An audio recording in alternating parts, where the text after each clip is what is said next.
27 साल की उम्र में मैंने एक ऐसी महिला से शादी की जो हमारी कंपनी की कैंटीन में काम करती थी। और शादी के 1 महीने बाद प्रेसिडेंट डायरेक्टर ने मुझे बुलाया और पूछा, नौजवान, क्या तुम सच में जानते हो कि तुम्हारी पत्नी कौन है? आपके जीवन के पसंदीदा चैनल में आपका स्वागत है। एक ऐसा चैनल जो आपके जीवन में गहरी गूंज पैदा करेगा। मुझे वह दोपहर अच्छी तरह याद है। मुंबई का आसमान स्लेटी रंग का था और काले बादल भारी होकर लटक रहे थे, मानो किसी भी पल मूसलाधार बारिश होने को तैयार हो। दीवार पर लगी घड़ी में ठीक शाम के 4:00 बज रहे थे। दफ्तर में इतनी खामोशी थी कि कीबोर्ड की टाइपिंग और एयर कंडीशनर की भिनभिनाहट भी साफ सुनाई दे रही थी। मेरा नाम आरव शर्मा है। इस विशाल कंपनी में मैं बस एक साधारण कर्मचारी था, या यूं कहें कि एक ऐसा कर्मचारी जिसे कोई नोटिस भी नहीं करता था। 27 साल की उम्र, मामूली तनख्वाह, एक रोबोट की तरह नीरस जीवन जीना, सुबह जाना, शाम को लौटना। मेरी जिंदगी एक शांत झील की तरह सपाट थी जिसमें कोई हलचल नहीं थी, जब तक कि उस फोन की घंटी ने खामोशी को नहीं तोड़ा। स्क्रीन पर कॉलर का नंबर देखकर मैं चौंक गया। यह प्रेसिडेंट डायरेक्टर के सचिवालय का इंटरनल नंबर था। मेरा दिल मानो बैठ ही गया। एक प्रेसिडेंट डायरेक्टर के सेक्रेटरी का मुंह जैसे छोटे कर्मचारी से क्या काम हो सकता है? मैंने एक गहरी सांस ली, अपनी कांपती आवाज को शांत किया और फोन उठाया। दूसरी तरफ से सेक्रेटरी की ठंडी और मशीनी आवाज आई। उनका संक्षिप्त संदेश था, मिस्टर सिंघानिया आपसे अभी अपने निजी दफ्तर में मिलना चाहते हैं। कोई स्पष्टीकरण नहीं, कोई कारण नहीं, बस एक आदेश और तात्कालिकता। मैंने गहरे असमंजस में फोन रख दिया। मेरे दिमाग में तरह तरह के बुरे ख्याल आने लगे। क्या मैंने पिछले महीने की रिपोर्ट में कोई गलती कर दी, या कंपनी पुनर्गठन कर रही है और मेरा नाम छंटनी की सूची में है? मैं अपनी कुर्सी से उठा, अपनी शर्ट का थोड़ा मुड़ा हुआ कॉलर ठीक किया, हाथ से अपने बाल संवारे और बाहर निकल गया। मेरे सहकर्मियों की जिज्ञासु निगाहें मुझ पर टिकी थीं। कुछ दया से देख रहे थे तो कुछ उदासीन थे। जब मैं लिफ्ट में घुसा और मंजिलों के बढ़ते नंबरों को देखा तो मुझे लगा जैसे मुझे फांसी के तख्ते पर ले जाया जा रहा हो। मेरे हाथ ठंडे थे और हथेलियां पसीने से भीगी हुई थीं। मिस्टर सिंघानिया का दफ्तर असाधारण रूप से विशाल और आलीशान था। फर्श पर गहरे मैरून रंग का मोटा कालीन बिछा था। नक्काशीदार सागौन की लकड़ी का फर्नीचर चमक रहा था और चंदन की हल्की सुगंध एक प्रभावशाली माहौल बना रही थी। मिस्टर सिंघानिया अपनी बड़ी सी डेस्क के पीछे अपनी लेदर की कुर्सी पर बैठे थे। जैसे ही मैं अंदर गया, उनकी पढ़ने वाली ऐनक के पीछे से उनकी तीखी आंखें मुझे भेदती हुई लगीं। मिस्टर सिंघानिया इस कंपनी के दिवंगत संस्थापक के सबसे भरोसेमंद व्यक्ति थे। उन्होंने मिलकर इस कंपनी को शून्य से खड़ा किया था। वह अपने सख्त स्वभाव और लोगों को परखने की अद्भुत क्षमता के लिए जाने जाते थे। मैंने झुककर नमस्ते करते हुए अपनी आवाज को टूटने से बचाने की कोशिश की। सर, आपने मुझे बुलाया? मिस्टर सिंघानिया ने तुरंत जवाब नहीं दिया। उन्होंने अपनी ऐनक उतारी, उसे मेज पर रखा और फिर मेरे सामने वाली कुर्सी की ओर इशारा करते हुए मुझे बैठने के लिए कहा।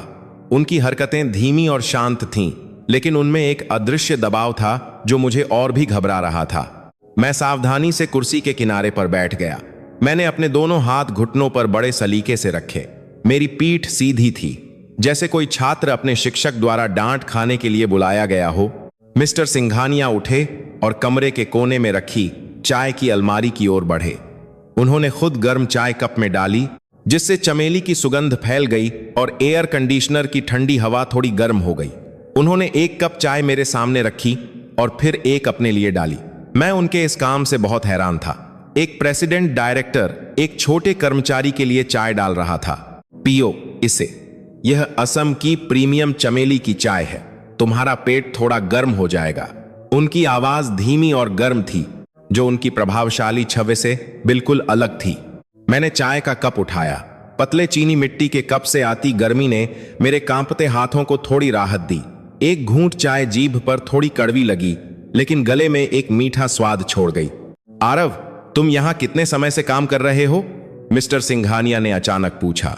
मैंने जल्दी से कप नीचे रखा और जवाब दिया, 3 साल और 2 महीने। सर, मिस्टर सिंघानिया ने सिर हिलाया। उनकी निगाहें मेरे चेहरे के हर भाव और शरीर की हर हरकत को स्कैन कर रही थीं। यह कोई दुर्भावनापूर्ण निगरानी नहीं थी, बल्कि एक पिता की तरह थी जो अपने होने वाले दामाद का मूल्यांकन कर रहा हो। सख्त लेकिन विचारशील। 3 साल न तो बहुत लंबा समय है, न ही बहुत छोटा। मैंने तुम्हारे सभी रिकॉर्ड देखे हैं। तुम एक अच्छे और मेहनती लड़के हो। तुम्हारी क्षमताएं अभी तक बहुत असाधारण नहीं हैं, लेकिन तुम बहुत ईमानदार हो। मैं तुम्हारी इस ईमानदारी की सराहना करता हूं। मिस्टर सिंघानिया की तारीफ से मुझे थोड़ी राहत मिली। कम से कम ऐसा लग रहा था कि मुझे अक्षमता के कारण नौकरी से नहीं निकाला जाएगा। लेकिन मेरे अंतर्ज्ञान ने कहा कि यह मुलाकात सिर्फ एक कर्मचारी की प्रशंसा करने के लिए नहीं थी। आपकी तारीफ के लिए धन्यवाद सर। मैं हमेशा अपनी जिम्मेदारियों को बेहतरीन तरीके से निभाने की कोशिश करता हूं। मिस्टर सिंघानिया ने एक लंबी सांस ली। उस सांस में मानो बहुत सारी चिंताएं थीं। वह उठे और बड़ी सी कांच की खिड़की की ओर गए, जहां से मुंबई का घना ट्रैफिक दिख रहा था, जिसमें गाड़ियां चींटियों की तरह लग रही थीं। तुमने बताया कि तुमने 1 महीने पहले ही शादी की है ना? उन्होंने बिना मुड़े पूछा। जी सर, मेरी और मेरी पत्नी की शादी पिछले महीने हुई। पत्नी शब्द सुनकर मेरे दिल में एक गर्मजोशी दौड़ गई। मीरा, मेरी समझदार और कोमल पत्नी, जिसने मेरे उबाऊ जीवन में रोशनी ला दी थी। लेकिन तुरंत ही एक चिंता ने मुझे घेर लिया। मिस्टर सिंघानिया मेरे निजी जीवन में क्यों दिलचस्पी ले रहे हैं? क्या इसलिए कि मैंने एक ऐसी महिला से शादी की है जो मुझसे उम्र में काफी बड़ी है और कंपनी की कैंटीन में काम करती है? क्या यह खबर उनके कानों तक पहुंच गई और इसे कंपनी की छब्बे पर धब्बा माना जा रहा है? मिस्टर सिंघानिया मुड़े और मेरे पास आए। उन्होंने सीधे मेरी आंखों में देखा, एक तीखी नजर जो मानो दिल के अंदर तक पड़ सकती थी। कमरे में हवा और भी भारी महसूस होने लगी। उन्होंने अपने दोनों हाथ मेज पर रखे और मेरी ओर झुके। उनकी आवाज पहले से कहीं ज्यादा गंभीर और दृढ़ हो गई। आरव, मेरा एक सवाल है और मैं चाहता हूं कि तुम इसका ईमानदारी से जवाब दो।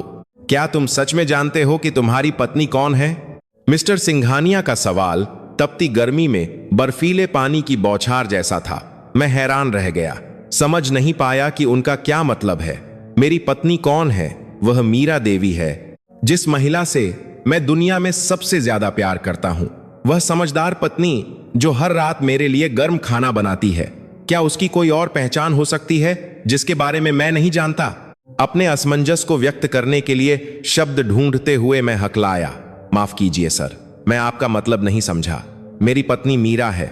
वह हमारी कंपनी की कैंटीन में काम करती है। हमने प्यार के लिए शादी की है और शादी के कागजात बनवाते समय मैंने उसकी सारी निजी जानकारी भी जमा कर दी थी। मिस्टर सिंघानिया ने अपना सिर हिलाया। उनके होठों पर एक हल्की मुस्कान रहस्यमयी और कड़वी लग रही थी। वह अपनी मेज पर वापस गए, एक मोटी फाइल उठाई और उसे मेरे सामने फेंक दिया। लकड़ी की मेज से फाइल के टकराने की आवाज से मैं चौंक गया। खोलो और देखो, खुद देखो कि वह महिला कौन है जो हर रात तुम्हारे बगल में सोती है। कांपते हाथों से मैंने वह फाइल उठाई। उसका कवर गहरा नीला था, जिस पर कोई शीर्षक नहीं था। मैंने एक गहरी सांस ली और पहला पन्ना खोला। सबसे पहले मैंने एक black and white passport photo देखी। फोटो में एक युवा महिला थी जो बहुत खूबसूरत और तीखे नैन नक्श वाली थी और उसने एक शानदार बिजनेस सूट पहना हुआ था। उसकी आंखों में आत्मविश्वास और अधिकार झलक रहा था। हालांकि उसके बालों का स्टाइल और कपड़े उसके रोजमर्रा के सादे रूप से बहुत अलग थे। मैंने उसे तुरंत अपनी पत्नी मीरा के रूप में पहचान लिया। लेकिन जिस चीज ने मेरी सांस रोक दी वह थी फोटो के नीचे लिखा हुआ text. Meera Singhania, vice president, Singhania group. Singhania group, एक बहुत ही जाना पहचाना नाम। क्या यह भारत के सबसे बड़े बहुराष्ट्रीय समूहों में से एक नहीं है जो प्रॉपर्टी, रिटेल चेन और उत्पादन कारखानों का संचालन करता है? उनकी संपत्ति खरबों रुपये की थी और हर व्यवसायी के लिए एक सपना था। मैंने अगला पन्ना खोला। प्रसिद्ध आर्थिक पत्रिकाओं से लेखों के कतरण, नियुक्ति पत्रों की प्रतियां और मीरा की तस्वीरें थीं, जिसमें वह वरिष्ठ अधिकारियों के साथ बड़े प्रोजेक्ट्स का उद्घाटन कर रही थी। सब कुछ एक अकाट्य तथ्य को साबित कर रहा था। मेरी पत्नी, जो हर दिन कैंटीन में कुछ हजार रुपये महीने की तनख्वाह पर खाना परोसती थी, कभी व्यापार की दुनिया में एक सम्मानित दिग्गज थी। मेरा सिर चकराने लगा और मेरे कान बजने लगे। मुझे अपनी आंखों पर विश्वास नहीं हो रहा था। यह कैसा मजाक है या मैं सपना देख रहा हूं? मैंने मिस्टर सिंघानिया की ओर देखा। उम्मीद कर रहा था कि वह कहेंगे कि यह सब एक गलती है, लेकिन उनकी दृढ़ और गंभीर नजर ने मेरी आखिरी उम्मीद भी छीन ली। अब तुम जानते हो, आरव, तुम्हारी पत्नी एक गरीब कैंटीन कर्मचारी नहीं है, वह सिंघानिया ग्रुप के संस्थापक दिवंगत श्री विक्रम सिंघानिया की इकलौती बेटी है और वर्तमान में लगभग 25 करोड़ रुपए की संपत्ति की मालकिन है। 25 करोड़। यह आंकड़ा मेरे शांत जीवन के लिए मौत की घंटी की तरह मेरे दिमाग में गूंज उठा। मेरे हाथ ढीले पड़ गए और फाइल गिर गई। उसके अंदर के कागज फर्श पर बिखर गए। खिड़की के बाहर आखिरकार मूसलाधार बारिश शुरू हो गई। बिजली कड़की आसमान को चीरती हुई मेरे दिल में मचे तूफान की तरह गरज रही थी। यादें मुझे 1 साल पहले ले गईं, उस निर्णायक दिन जब किस्मत ने मुझे मीरा से मिलाया था। उस समय मैं एक साधारण कुंवारा लड़का था जो सस्ते भोजन और बिलों की चिंता में दिन गुजार रहा था।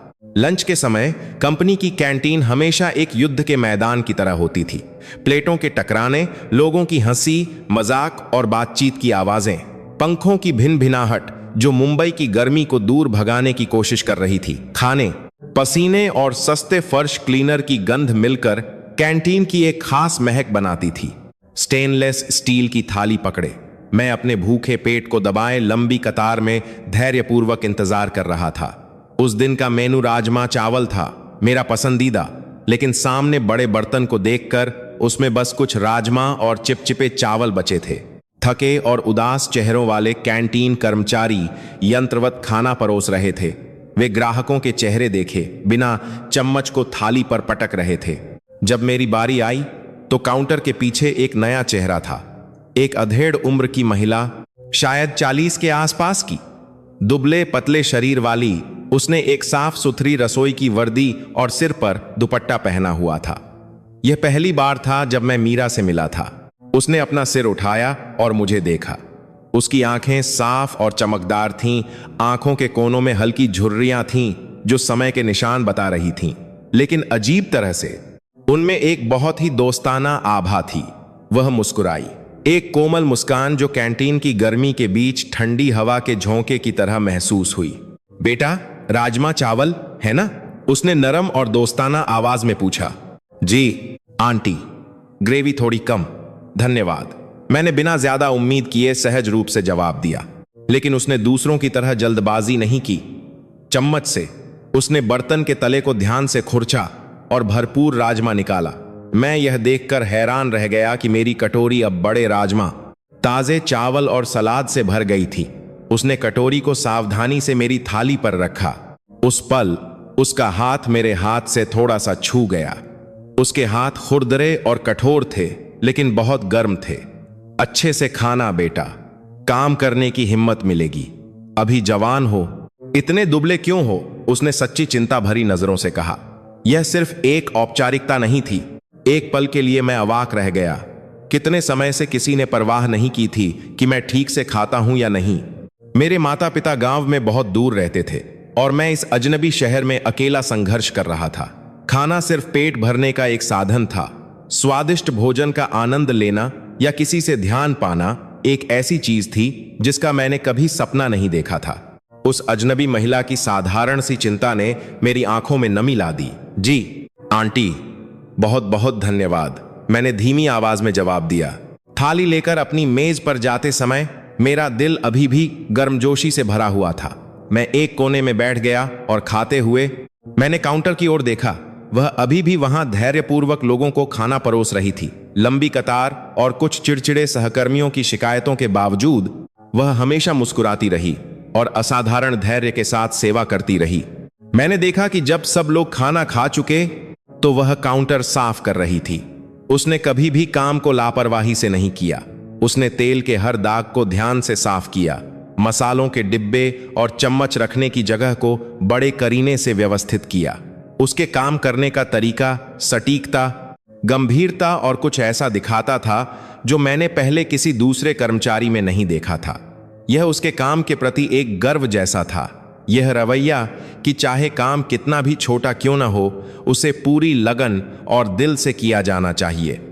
उस दिन का राजमा चावल असाधारण रूप से स्वादिष्ट लगा।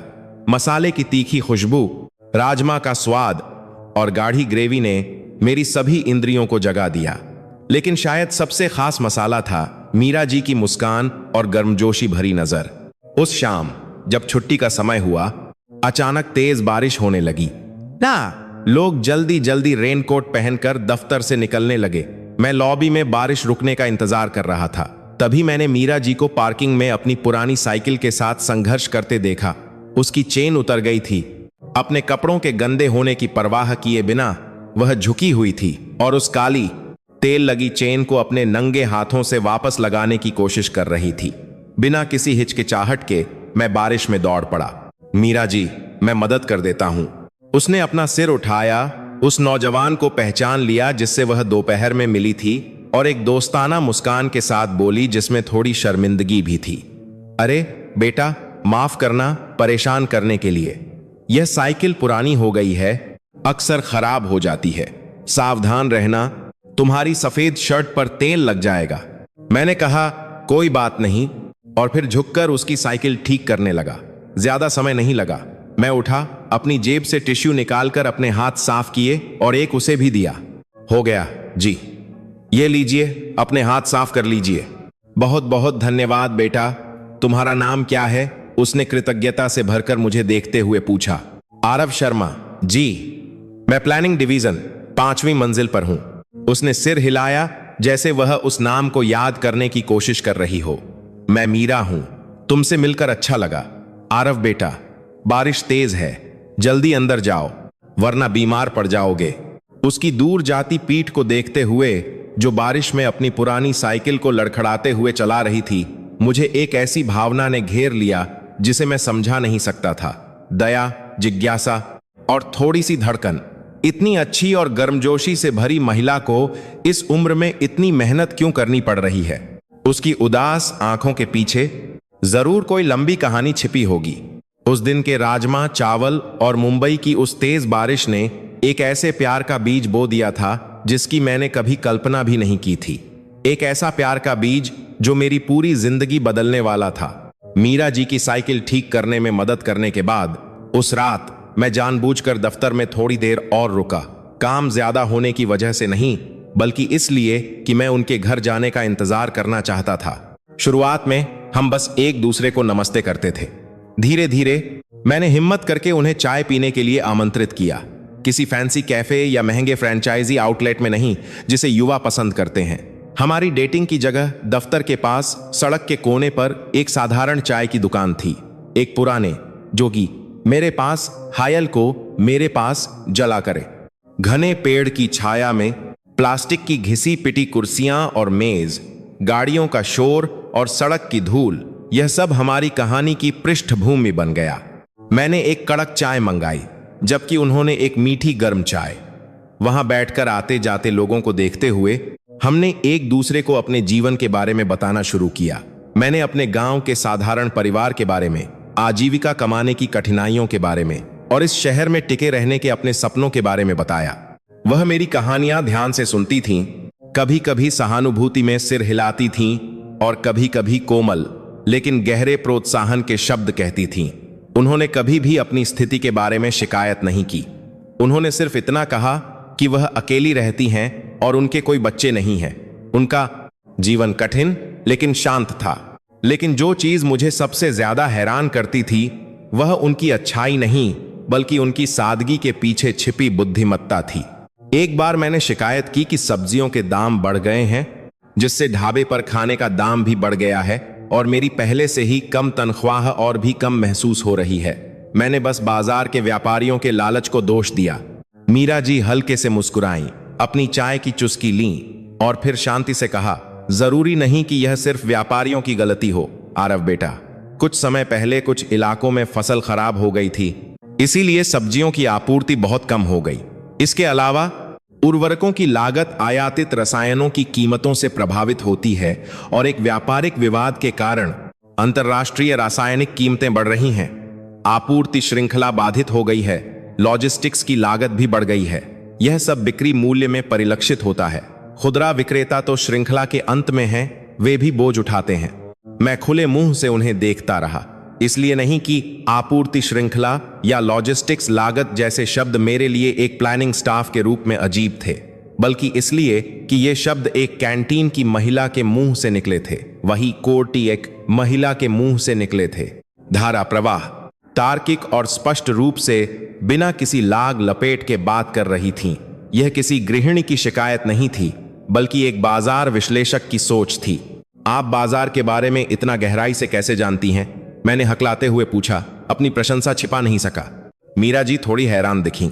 उन्होंने नीचे देखा, अपने हाथ में कप से खेलते हुए। ओहो, रसोई में काम करते समय अक्सर रेडियो सुनती हूँ। कभी कभी गार्ड से अखबार भी उधार ले लेती हूँ, ताकि खरीदारी करते समय व्यापारी मुझे बेवकूफ न बना सकें। तो थोड़ा बहुत जानती हूँ। हे उसने बचने की कोशिश की, लेकिन उसकी आंखों से जो मेरी नजरों से बच रही थीं, मुझे लगा कि कुछ असामान्य है। लेकिन उस समय उसके प्रति मेरा सम्मान और प्यार बढ़ रहा था। इसीलिए मैंने सभी संदेहों को नजरअंदाज कर दिया। मैंने सिर्फ यह सोचा कि वह एक बहुत ही खास महिला है, न केवल गर्मजोशी से भरी, बल्कि अपनी सादगी के खोल के पीछे गहरी बुद्धिमत्ता और एक समृद्ध आत्मा को छिपाए हुए। इस तरह की शामें जारी रहीं। हमने साहित्य, संगीत से लेकर जीवन के दर्शन तक हर चीज पर चर्चा की। मुझे पता चला कि मीरा जी को किशोर कुमार के गाने बहुत पसंद थे। एक बार चाय की दुकान पर पुराने स्पीकर से कुछ तो लोग कहेंगे गाना बज रहा था। वह धीमी आवाज में साथ गुनगुनाने लगीं। उनकी आवाज गुनगुनाने लगीं, धीमी और उदास थी, मानो गाने का हर शब्द उनके जीवन की सारी कहानियां बयां कर रहा हो। उस पल उन्हें देखकर मैंने महसूस किया कि मेरा दिल जोर से धड़क रहा है। मैंने अब हमारे बीच 15 साल के उम्र के अंतर के बारे में नहीं सोचा।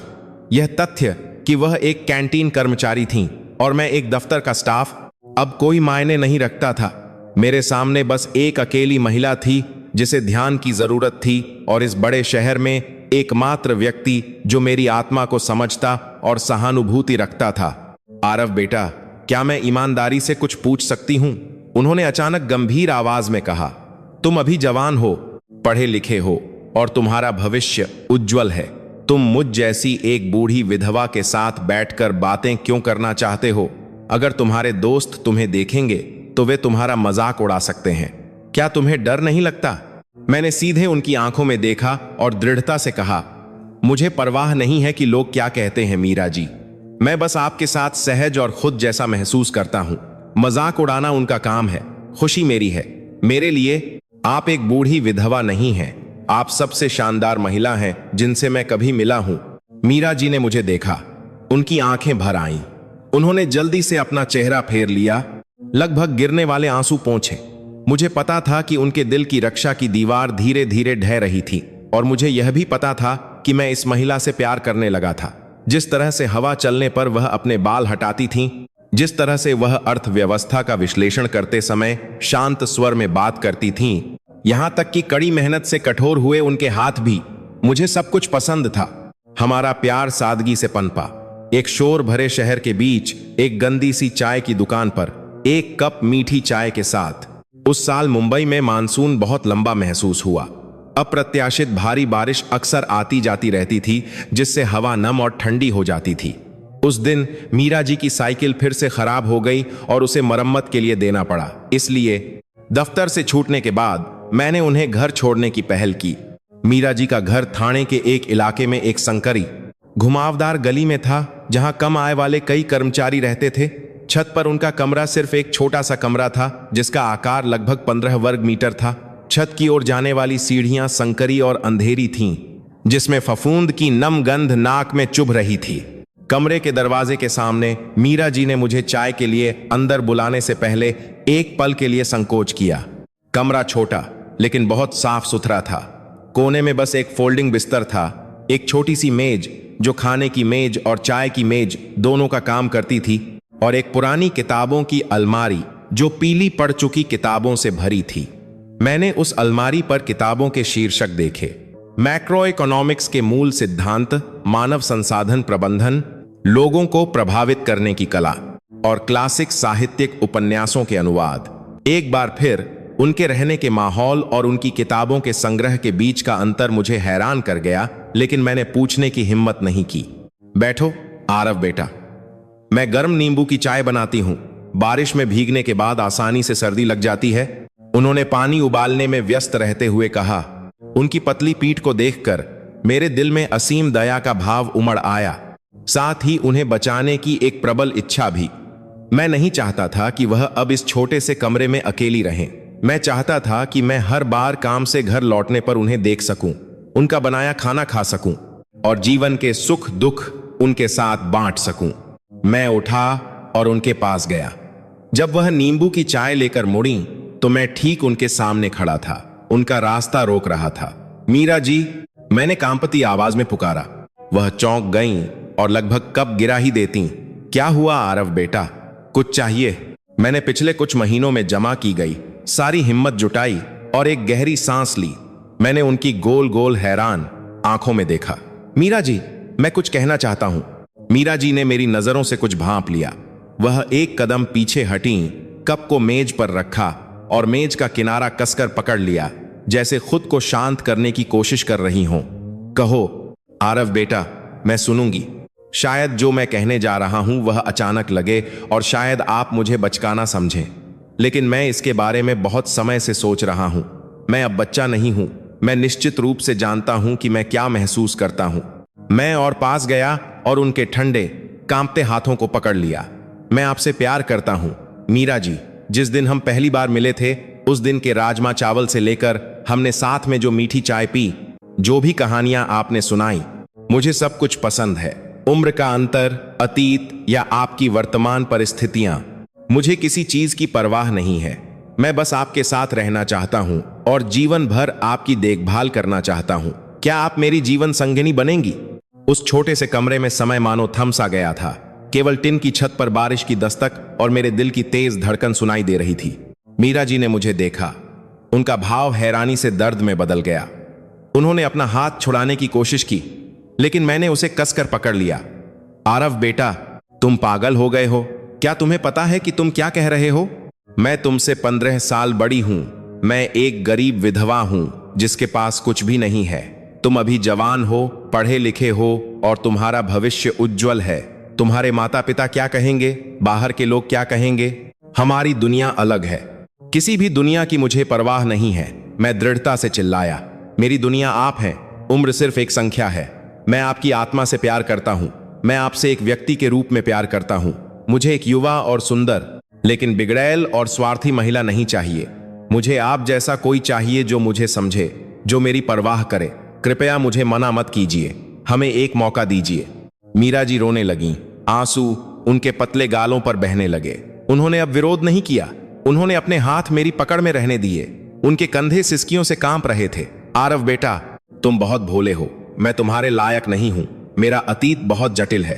अगर तुम जानोगे तो तुम्हें जरूर पछतावा होगा। मुझे अतीत जानने की जरूरत नहीं है। मुझे बस वर्तमान और भविष्य जानने की जरूरत है। तुम्हारा अतीत जो भी हो, मैं उसे स्वीकार करूंगा। अगर यह एक दुखद अतीत है तो मैं तुम्हें दिलासा दूंगा। अगर यह एक खुशहाल अतीत है तो हम इसे साथ मिलकर सहेजेंगे। मैं वादा करता हूं कि मैं तुम्हें फिर कभी मुश्किल में नहीं रहने दूंगा। मैंने उन्हें कसकर गले लगा लिया।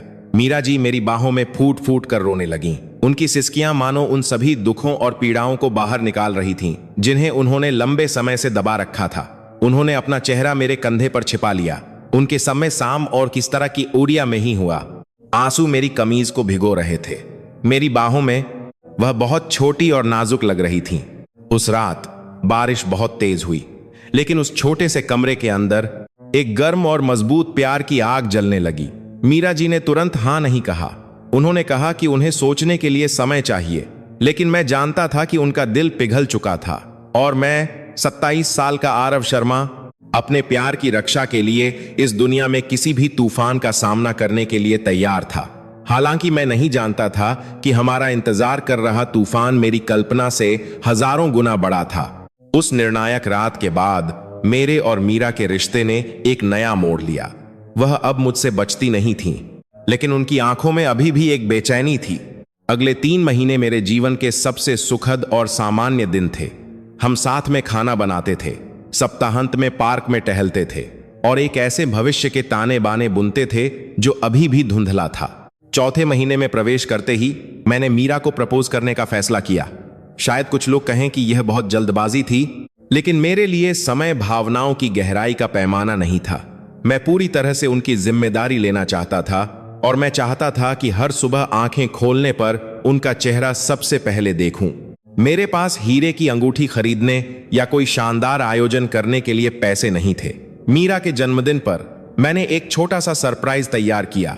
उनके पसंदीदा लाल गुलाबों का एक गुलदस्ता और एक साधारण चांदी की अंगूठी जो मैंने ओवरटाइम करके कमाए पैसों से खरीदी थी। उस रात मैंने मीरा को काम से घर छोड़ा और उन्हें उनके कमरे में ले गया। मैंने पहले ही मकान मालकिन से चाबी उधार लेकर उनके कमरे को सजाने की इजाजत ले ली थी। जैसे ही मीरा अंदर आई, वह हैरान रह गईं। घिसे पिटे फर्श पर मोमबत्तियों ने एक दिल का आकार बनाया था और गर्मजोशी से जल रही थीं। गुलाब और मोमबत्ती की कोमल सुगंध ने मिलकर एक रोमांटिक माहौल बना दिया था। मीरा मुड़ी और मुझे देखा। उनकी आंखें बड़ी हो गईं और उन्होंने आश्चर्य से अपने मुंह पर हाथ रख लिया। आरव, यह सब क्या है? मैं उनके पास गया, एक घुटने पर झुका और छोटी सी मखमली डिब्बी खोली जिसमें चांदी की अंगूठी थी। मीरा, मैं कोई अमीर या महान आदमी नहीं हूं, लेकिन मेरे पास एक सच्चा दिल है और ये दोनों हाथ हैं। इन दोनों हाथों से मैं जीवन भर तुम्हारे लिए काम करूंगा, तुम्हारी रक्षा करूंगा और तुम्हारी देखभाल करूंगा। क्या तुम मुझसे शादी करोगी? मीरा रोने लगी। इस बार ये दुख के आंसू नहीं थे, बल्कि खुशी के आंसू थे। वह कुछ कह नहीं सकी, बस लगातार सिर हिलाती रहीं। कांपते हाथों से मैंने वह अंगूठी उनकी पतली उंगली में पहना दी। अंगूठी बिल्कुल फिट बैठी, मानो खास उन्हीं के लिए बनी हो। बस उठो, अब और मत झुको, मीरा ने मुझे खड़े होने में मदद करते हुए कहा और फिर मुझे कसकर गले लगा लिया। उन्होंने मेरे कान में गर्मजोशी और विश्वास से भरी आवाज में फुसफुसाया, पागल लड़के, मुझे महान चीजों की जरूरत नहीं है, मुझे बस तुम्हारा दिल चाहिए। मुझसे वादा करो, आगे चाहे जो भी हो, हमारा जीवन कितना भी कठिन क्यों ना हो, तुम मुझसे कभी झूठ नहीं बोलोगे। बस यही मैं तुमसे मांगती हूं। मैंने उन्हें और कसकर गले लगा लिया, उनके बालों से शैम्पू की कोमल सुगंध को महसूस किया। मैं कसम खाता हूं, अगर मैंने तुमसे झूठ बोला तो मैं जीवन भर कभी माफ नहीं किया जाऊंगा। हमारी शादी 1 महीने बाद हुई, सादगीपूर्ण और गर्मजोशी से भरी, जैसे हम दोनों थे। कोई आलीशान रेस्टोरेंट नहीं, कोई भीड़ भाड़ वाले मेहमान नहीं। हमारी शादी का रिसेप्शन दफ्तर के पास एक पसंदीदा ढाबे पर हुआ, जहां मीरा का पसंदीदा खाना मिलता था। हमारे मेहमान केवल 20 लोग थे, जिनमें मेरे दफ्तर के कुछ करीबी दोस्त और रसोई में मीरा के कुछ सहकर्मी शामिल थे। मैंने अपनी सबसे अच्छी कुर्ता पायजामा पहना था, जो मैंने 3 साल पहले नौकरी के इंटरव्यू के लिए खरीदा था। मीरा ने एक साधारण सफेद साड़ी पहनी थी, जिसमें कोई 1/8 के अनुम अगर क्यास करें। ज्यादा सजावट नहीं थी। उनके बाल बड़े करीने से जूड़े में बंधे थे, जिसमें एक सफेद ऑर्किड लगा था। हालांकि बिना भारी मेकअप के मेरी आंखों में वह दुनिया की सबसे खूबसूरत दुल्हन थी। रिसेप्शन हंसी और सच्ची शुभकामनाओं से भरा था। लोग हमें एक बेमेल लेकिन अजीब तरह से मेल खाने वाले जोड़े के रूप में चिढ़ा रहे थे। आरव, तुम सच में भाग्यशाली हो कि तुम्हें इतनी अच्छी और समझदार पत्नी मिली। मीरा भाभी, अगर तुमने उसे दुखी किया तो तुम्हें हमसे निपटना होगा। मेरे सबसे अच्छे दोस्त, रोहन ने मजाक किया। मेरे कंधे पर थपथपाते हुए मैं चौड़ी मुस्कान के साथ मुस्कुराया। मीरा का हाथ नहीं छोड़ा। चिंता मत करो, अगर मैं अपनी पत्नी को दुखी करता हूं तो मुझे कर्म का फल मिलेगा। मीरा उज्जवल और खुशी से मुस्कुराईं। वह हर मेज पर गईं, यह सुनिश्चित करते हुए कि सभी को खाना मिले, और एक एक करके मेहमानों का अभिवादन किया। जिस तरह से उन्होंने मेरे दोस्तों के साथ व्यवहार किया, उसे देखकर उनके प्रति मेरा प्यार और सम्मान और भी गहरा हो गया। वह न केवल मेरी पत्नी थीं, बल्कि मेरी बड़ी बहन, दोस्त और जीवन साथी भी थीं। हमारी सुहागरात उस छोटे से कमरे में हम एक दूसरे के बगल में लेटे हुए शहर की शांत रात की आवाजें सुन रहे थे। मीरा ने अपना सिर मेरी बांह पर रखा था। उनकी उंगलियां अपनी उंगली पर अंगूठी से खेल रही थीं।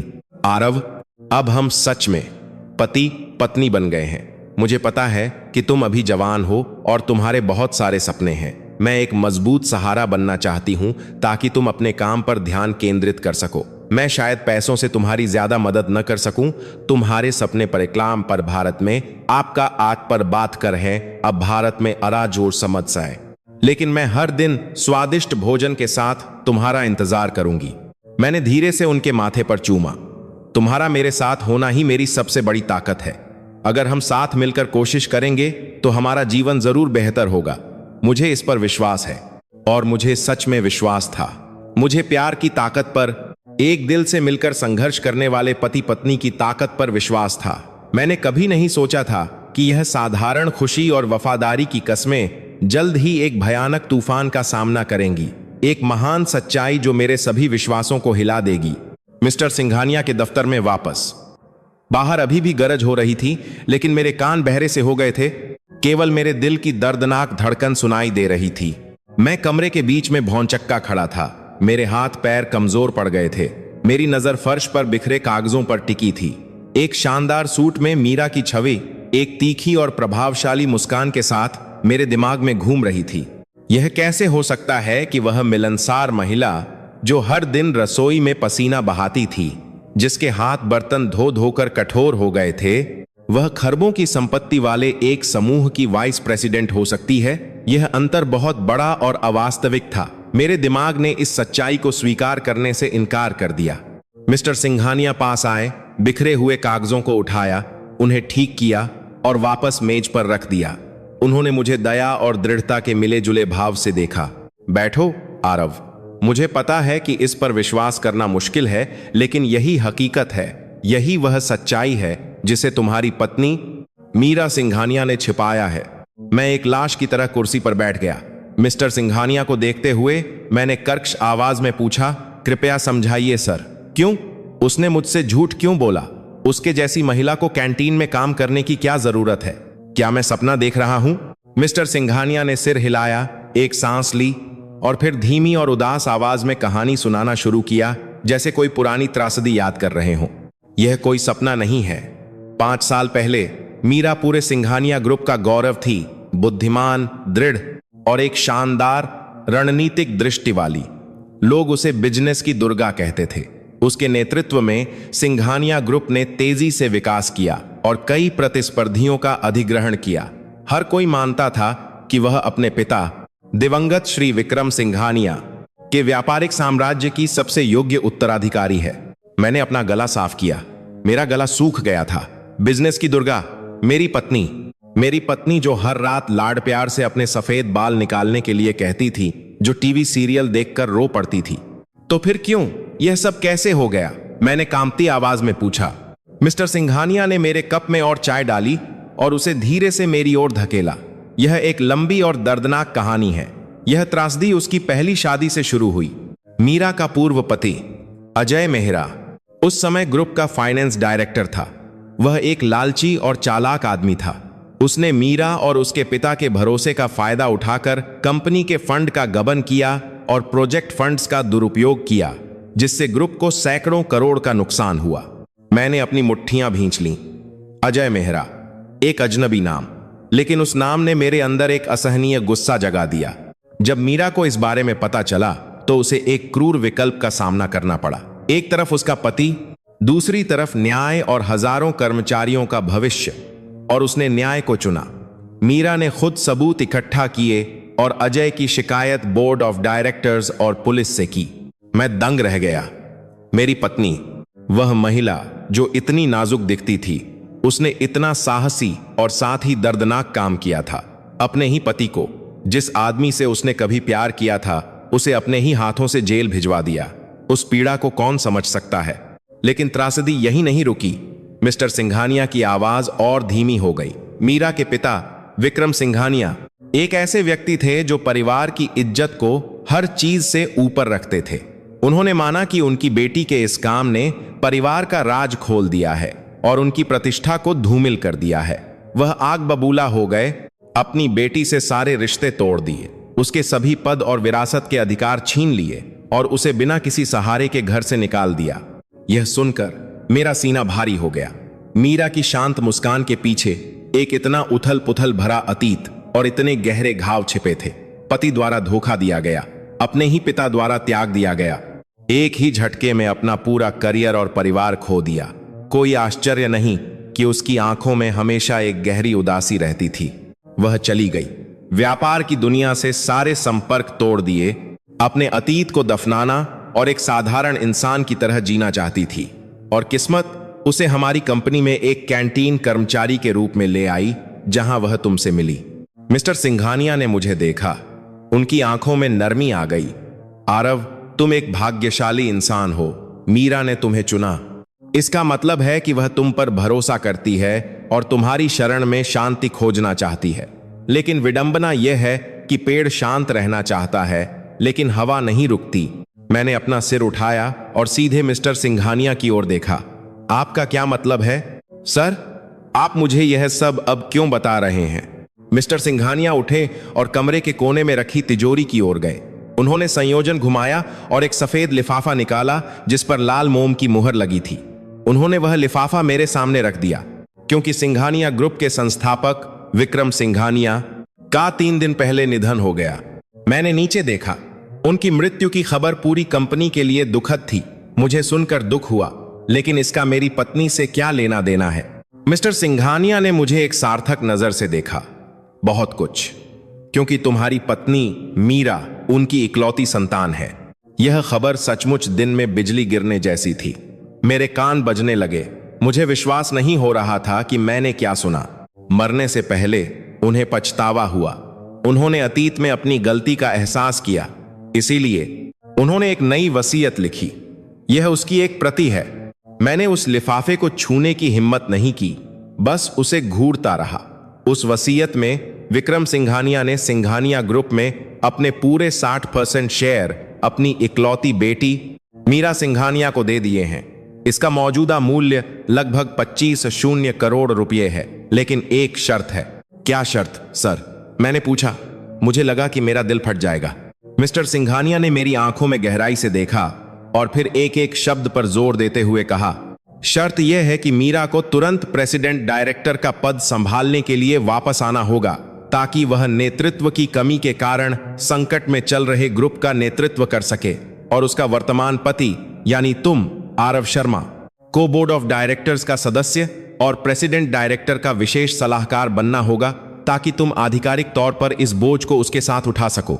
अगर मीरा मना करती है तो उसकी सारी संपत्ति एक चैरिटी में दान कर दी जाएगी और सिंघानिया ग्रुप को प्रतिस्पर्धियों द्वारा टुकड़े टुकड़े कर दिए जाने का खतरा होगा। मैं अत्यधिक भ्रम की स्थिति में था। मैं एक छोटा कर्मचारी एक समूह का बोर्ड ऑफ डायरेक्टर बन जाऊंगा। मेरी पत्नी फिर से प्रेसिडेंट बन जाएगी। यह सबसे बेतुकी कहानी थी जो मैंने कभी सुनी थी। लेकिन मैं नहीं कर सकता। मैं चिल्लाया। डर ने मेरे दिमाग पर काबू पा लिया। मैं बस एक साधारण कर्मचारी हूं। मैं ग्रुप मैनेजमेंट के बारे में क्या जानता हूं? मैं उस क्रूर व्यापार की दुनिया के बारे में क्या जानता हूं? मैं इतनी बड़ी जिम्मेदारी कैसे उठा सकता हूं? मिस्टर सिंघानिया ने अपना हाथ मेरे कंधे पर रखा और उसे मजबूती से पकड़ लिया। तुम्हें करना होगा, आरव, मीरा के लिए। उसे तुम्हारी जरूरत है। वह अकेले उन भेड़ियों से नहीं लड़ सकती जो ग्रुप को निगलना चाहते हैं। उसने पहले ही बहुत कुछ सहा है। अब तुम्हारा वादा निभाने का समय है। उसका सहारा बनो। क्या तुम अपनी पत्नी से प्यार करते हो? मिस्टर सिंघानिया के सवाल ने मेरे दिल को भेद दिया। हाँ, मैं मीरा से अपनी जान से भी ज्यादा प्यार करता हूं। मैंने उसकी देखभाल करने, उसकी रक्षा करने की कसम खाई थी। लेकिन क्या इस तरह के तूफान के बीच में एक साथ कूदना कुछ ऐसा है जिसे मैं संभाल सकता हूं? यह फाइल लो और घर जाओ। अपनी पत्नी से बात करो। तुम्हारे पास ज्यादा समय नहीं है। कल वकील तुमसे मिलेंगे। फाइल पकड़े हुए मैं प्रेसिडेंट के दफ्तर से बाहर निकला जैसे कोई नींद में चल रहा हो। बाहर बारिश रुक गई थी, लेकिन मेरे दिल में एक नया तूफान अभी शुरू हुआ था। अपनी पुरानी मोटरसाइकिल पर बैठकर मैंने तुरंत इंजन चालू नहीं किया। मुझे अपनी सांसें नियंत्रित करने के लिए एक पल की जरूरत थी। हालांकि मुझे पता था कि इस समय यह असंभव है। बेसमेंट पार्किंग की धुंधली रोशनी में मैंने फिर से वह फाइल खोली। मैं यह सुनिश्चित करना चाहता था कि मैंने गलत नहीं देखा। मीरा की जीवनी साफ साफ लिखी थी। मीरा सिंघानिया, जन्म 1980, शिक्षा master of business administration meme B, Harvard university, USA, सम्मान के साथ स्नातक। मैंने एक ठंडी सांस ली। हार्वर्ड, दुनिया का सबसे प्रतिष्ठित विश्वविद्यालय, जिसे मैंने केवल फिल्मों या प्रतिभाशाली लोगों के बारे में खबरों में देखा था। मेरी पत्नी, जो अक्सर सब्जियों के दाम कम कराने के लिए मोल भाव करती थी, वह हार्वर्ड से मास्टर थी। तुरंत ही हीन भावना ने मुझे घेर लिया। मैं सिर्फ एक स्थानीय निजी विश्वविद्यालय से स्नातक था। मेरी अंग्रेजी लड़खड़ाती थी और मेरा आर्थिक ज्ञान केवल बुनियादी था। उसकी तुलना में मैं एक विशाल रेगिस्तान में रेत का एक कण मात्र था। मैं अगले पृष्ठ पर गया। उसकी व्यक्तिगत उपलब्धियों का रिकॉर्ड। 30 साल की उम्र में मार्केटिंग डायरेक्टर। 1 साल में सिंघानिया ग्रुप का कारोबार 200% बढ़ाया। 32 साल की उम्र में वाइस प्रेसिडेंट स्ट्रैटेजिक प्लानिंग। प्रकाशम सुपरमार्केट श्रृंखला के अधिग्रहण की बातचीत का सफलतापूर्वक नेतृत्व किया। ग्रुप के रिटेल डिवीजन का पूरे देश में विस्तार किया। 2014 में बिजनेस टुडे पत्रिका द्वारा भारत की 50 सबसे प्रभावशाली महिलाओं में से एक के रूप में चुना गया। हालांकि यह केवल सूखे शब्द थे, उन शब्दों ने एक महान व्यक्तित्व का चित्र खींचा। मैंने मीरा को एक सम्मान मंच पर कल्पना की, अनगिनत कैमरों की फ्लैशलाइट, तालियों की गड़गड़ाहट, जबकि वह शान और आत्मविश्वास के साथ खड़ी थी। यह छवि उस साधारण कपड़ों वाली महिला से बिल्कुल विपरीत थी जो हमारे छोटे से कमरे की धुंधली रोशनी में मेरी फटी हुई शर्ट सिलती थी। क्यों? उसने उस सारी महिमा को दफनाकर इस तरह की जिंदगी क्यों चुनी? क्या यह इतना बड़ा दर्द था कि वह हर चीज से ऊब गई थी, या वह किसी चीज से भाग रही थी? और सबसे महत्वपूर्ण बात, मेरे साथ रहते हुए जिसके पास कुछ भी नहीं था, क्या उसे कभी पछतावा हुआ? क्या उसने कभी मेरी तुलना उन सफल और सक्षम पुरुषों से की जिनसे वह कभी मिली थी? हीन भावना ने मेरी सांस रोक दी। मैं हमेशा परिवार का मुखिया होने पर, अपनी पत्नी की रक्षा करने वाला पुरुष होने पर गर्व करता था, लेकिन पता चला कि मैं ही छोटा था। मीरा एक बाज की तरह थी जिसके पंख टूट गए थे और वह अस्थायी रूप से मेरे छोटे से पिंजरे में रह रही थी। और अब जब उसके पंख ठीक हो गए थे और विशाल आकाश उसे बुला रहा था, तो क्या वह उड़ जाएगी? मुझे वे क्षण याद आए जब मैं उत्साह से अपनी साधारण योजनाओं के बारे में बताता था कि मैं कुछ और साल और मेहनत करूंगा ताकि एक साधारण घर के लिए लोन ले सकूं, या उसे एक स्कूटी खरीद सकूं ताकि वह बाजार आसानी से जा सके। उस समय वह बस मुस्कुराती थी और मुझे कोमल नजरों से प्रोत्साहित करती थी। हाँ प्रिय, अगर हम साथ मिलकर कोशिश करेंगे तो हम जरूर कर सकते हैं। अब इस बारे में सोचकर मुझे बहुत मूर्खतापूर्ण लग रहा है। मेरे सपने उसके लिए बच्चों के खेल जैसे लगते होंगे। 25 करोड़। उस पैसे से वह सैकड़ों आलीशान अपार्टमेंट, हजारों सबसे महंगी आयातित कारें खरीद सकती थी। लेकिन वह धैर्यपूर्वक मेरी कहानियां सुनती रही और मेरे द्वारा घर लाए गए छोटे से वेतन का सम्मान करती रही। इस तथ्य ने मुझे उससे और भी प्यार और सम्मान करने पर मजबूर कर दिया, लेकिन साथ ही मेरे अंदर का डर भी और बड़ा हो गया। मुझे डर था कि मैं उसके साथ रहने के लायक नहीं हूं। मुझे डर था कि एक ज्यादा चमकीली और क्रूर दुनिया हमारी नाजुक खुशी को निगल जाएगी। पार्किंग में घुसने वाली एक कार के हॉर्न की आवाज ने मुझे होश में लाया। मैंने जल्दी से फाइल को अपने बैग में डाला, इंजन चालू किया और हाईवे पर निकल गया। बारिश के बाद की सड़कें फिसलन भरी और स्ट्रीट लाइट के नीचे चमक रही थीं। मैं एक पागल आदमी की तरह मोटरसाइकिल चला रहा था। मैं जल्दी से घर पहुंचना और मीरा को देखना चाहता था। यह सुनिश्चित करना चाहता था कि वह असली है, सांस ले रही है और अभी भी मेरी पत्नी है, मेरी मीरा, न कि वह अजनबी वाइस प्रेसिडेंट। हवा मेरे चेहरे पर ठंडक से टकरा रही थी, लेकिन मेरे दिल के अंदर की उथल पुथल जितनी ठंडी नहीं थी। मैं उसका सामना कैसे करूं? मैं बातचीत कहां से शुरू करूं? और आज रात के बाद क्या हमारी जिंदगी पहले की तरह शांत रह पाएगी? घर लौटते समय हमारे प्यार और साथ रहने के दौरान की छोटी छोटी यादें अचानक सामने आने लगीं, और वे टुकड़े जिन्हें मैं पहले सामान्य मानता था या जिन्हें समझने के लिए मैं बहुत भोला था, अब एक पूरी तस्वीर बना रहे थे। मैंने खुद को कोसा। मैं इतना असंवेदनशील क्यों था? मैंने अपनी आंखों के सामने इतने स्पष्ट संकेतों को क्यों नहीं देखा? मुझे पिछले साल की कंपनी की वार्षिक पार्टी याद आई। मैं मीरा को ले गया था क्योंकि मैं उसे अपने दोस्तों से मिलवाना चाहता था। उस दिन उसने एक साधारण काली ड्रेस पहनी थी, लेकिन उसकी कटिंग बहुत महीन थी जो उसके दुबले शरीर को और निखार रही थी। जब सब लोग टोस्ट कर रहे थे, मैंने देखा कि वह वाइन का गिलास कैसे पकड़ती है। मेरे या मेरे सहकर्मियों की तरह नहीं, जो गिलास के बॉडी को पकड़ते हैं। उसने गिलास के तने को हल्के से पकड़ा था। उसकी पतली और लंबी उंगलियों ने गिलास को शान से लेकिन स्थिर रूप से सहारा दिया था। उसने गिलास को थोड़ा घुमाया, उसकी सुगंध ली और फिर थोड़ा सा पिया। वह हरकत इतनी कुशल और उत्तम दर्जे की थी, यहां तक कि सबसे फैशनेबल माने जाने वाले एचआर मैनेजर ने भी उसे हैरानी से देखा। उस समय मैंने सिर्फ यह सोचा कि वह फिल्मों से नकल कर रही है या वास्तव में कुशल है। अब मुझे पता है कि यह उस व्यक्ति की आदत थी जिसने सैकड़ों उच्च स्तरीय पार्टियों में भाग लिया है और दुनिया की सबसे महंगी वाइन का स्वाद चखा है। एक और बार जब मैं घर पर एक विदेशी साथी के लिए अंग्रेजी में एक रिपोर्ट पर ओवरटाइम कर रहा था तो मैं एक जटिल पैराग्राफ से परेशान था। मैंने बार बार डिक्शनरी देखी लेकिन वाक्य अभी भी अजीब लग रहा था। मीरा जो संयोग से वहां से गुजरी, मेरे लैपटॉप की स्क्रीन पर नजर डाली, फिर एक वाक्य की ओर इशारा किया और धीरे से कहा, इस हिस्से में प्रेजेंट परफेक्ट टेंस का उपयोग करना ज्यादा स्वाभाविक लगेगा और इस शब्द को स्ट्रेटेजिक पार्टनरशिप से बदलने पर यह ज्यादा पेशेवर लगेगा। जब मैंने उसके सुझाव के अनुसार बदलाव किया तो वाक्य वास्तव में बहुत सहज और संक्षिप्त हो गया। जब मैंने पूछा कि उसे यह कैसे पता चला तो वह बस मुस्कुराई और कहा, पहले कभी शाम को अंग्रेजी की क्लास ली थी तो थोड़ा बहुत याद है। हे भगवान, उसका थोड़ा बहुत याद है। उच्च स्तरीय व्यावसायिक अंग्रेजी थी जबकि मैं एक स्नातक कुछ भी नहीं था। और हर बार जब हम सुपरमार्केट जाते थे, मीरा हजारों उत्पादों के बीच कभी भ्रमित नहीं होती थी। वह बस शेल्फ पर नजर डालती थीं, उत्पाद उठाती थीं और फिर संरचना, मूल देश और समाप्ति तिथि की जांच जल्दी और पेशेवर तरीके से करती थीं।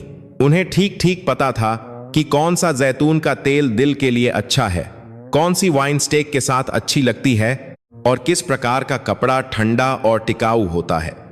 यह सिर्फ एक मितव्ययी गृहिणी का अनुभव नहीं था बल्कि उपभोक्ता उत्पादों के बारे में गहन ज्ञान रखने वाले व्यक्ति की अंतर्दृष्टि थी। एक ऐसे व्यक्ति की अंतर्दृष्टि जिसने शायद उन उत्पादों को सुपरमार्केट सिस्टम में लाने के लिए खुद बातचीत की हो।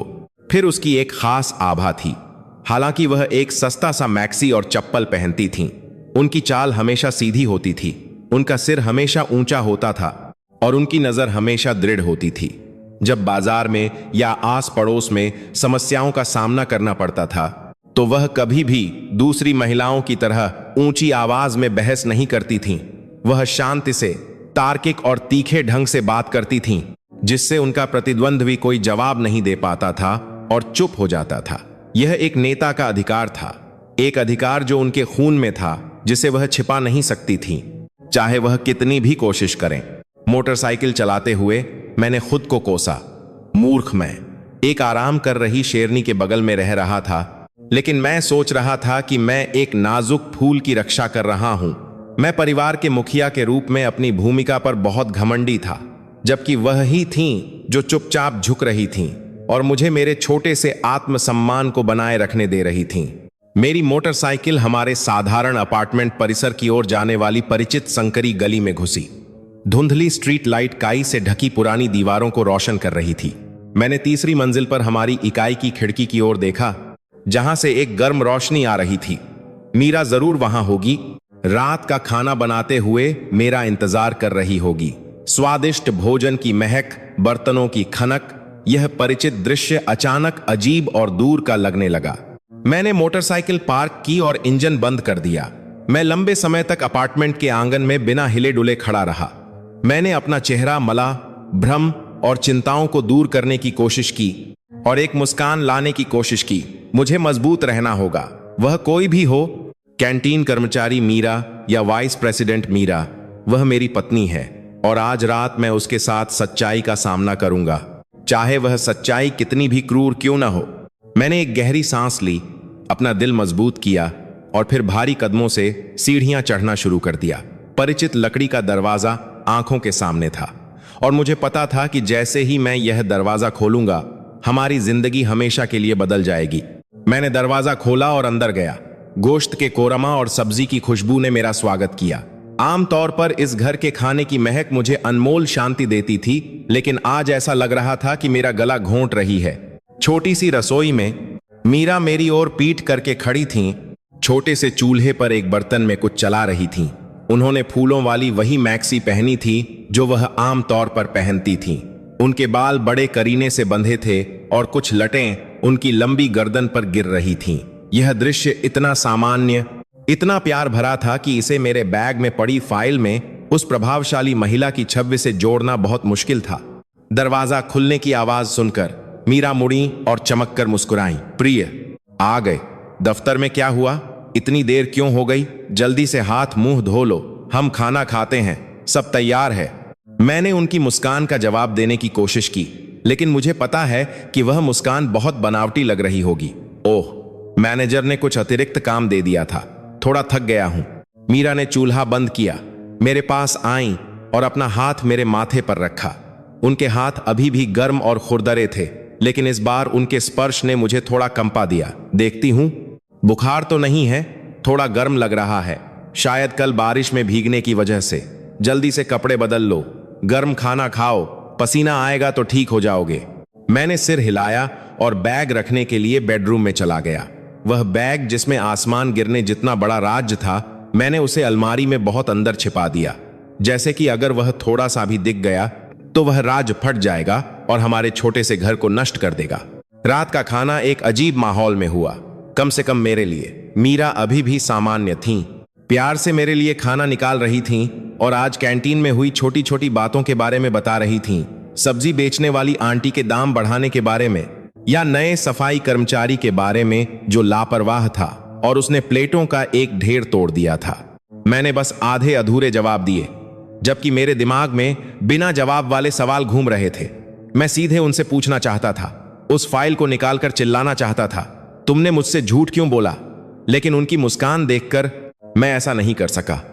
मैं इस नाजुक खुशी को नष्ट नहीं करना चाहता था। खाने के बाद जब मीरा बर्तन धो रही थीं, मैं सोफे पर बैठ गया और हमेशा की तरह टीवी देखने लगा। मैंने रिमोट पकड़ा और अनजाने में चैनल बदलने लगा। रात की खबरें चल रही थीं। न्यूज एंकर साफ आवाज में दिन की मुख्य खबरें बता रही थीं। बर्तन धोने के बाद मीरा ने अपने हाथ एप्रन से पोंछे और मेरे बगल में बैठ गईं। उनके हाथ में छीले हुए संतरे की एक प्लेट थी। विटामिन सी खाओ ताकि आसानी से बीमार न पड़ो। ठीक उसी समय टीवी पर एंकर की आवाज और गंभीर हो गई। आगे अर्थव्यवस्था की खबरें। सिंघानिया ग्रुप के प्रेसिडेंट डायरेक्टर श्री विक्रम सिंघानिया के निधन की खबर के बाद आज घरेलू शेयर बाजार में भारी उथल पुथल रही। लंबी बीमारी से जूझने के बाद श्री सिंघानिया के अचानक चले जाने से देश के प्रमुख समूहों में से एक में एक बड़ा नेतृत्व शून्य हो गया है। विभिन्न आंतरिक संघर्षों की खबरों के बीच उत्तराधिकार को लेकर निवेशकों की चिंताएं बढ़ गई हैं और सिंघानिया ग्रुप के शेयर लगातार 3 दिनों से गिर रहे हैं। टीवी स्क्रीन पर एक प्रभावशाली बूढ़े आदमी की ब्लैक एंड व्हाइट तस्वीर दिखाई दी। वह विक्रम सिंघानिया थे।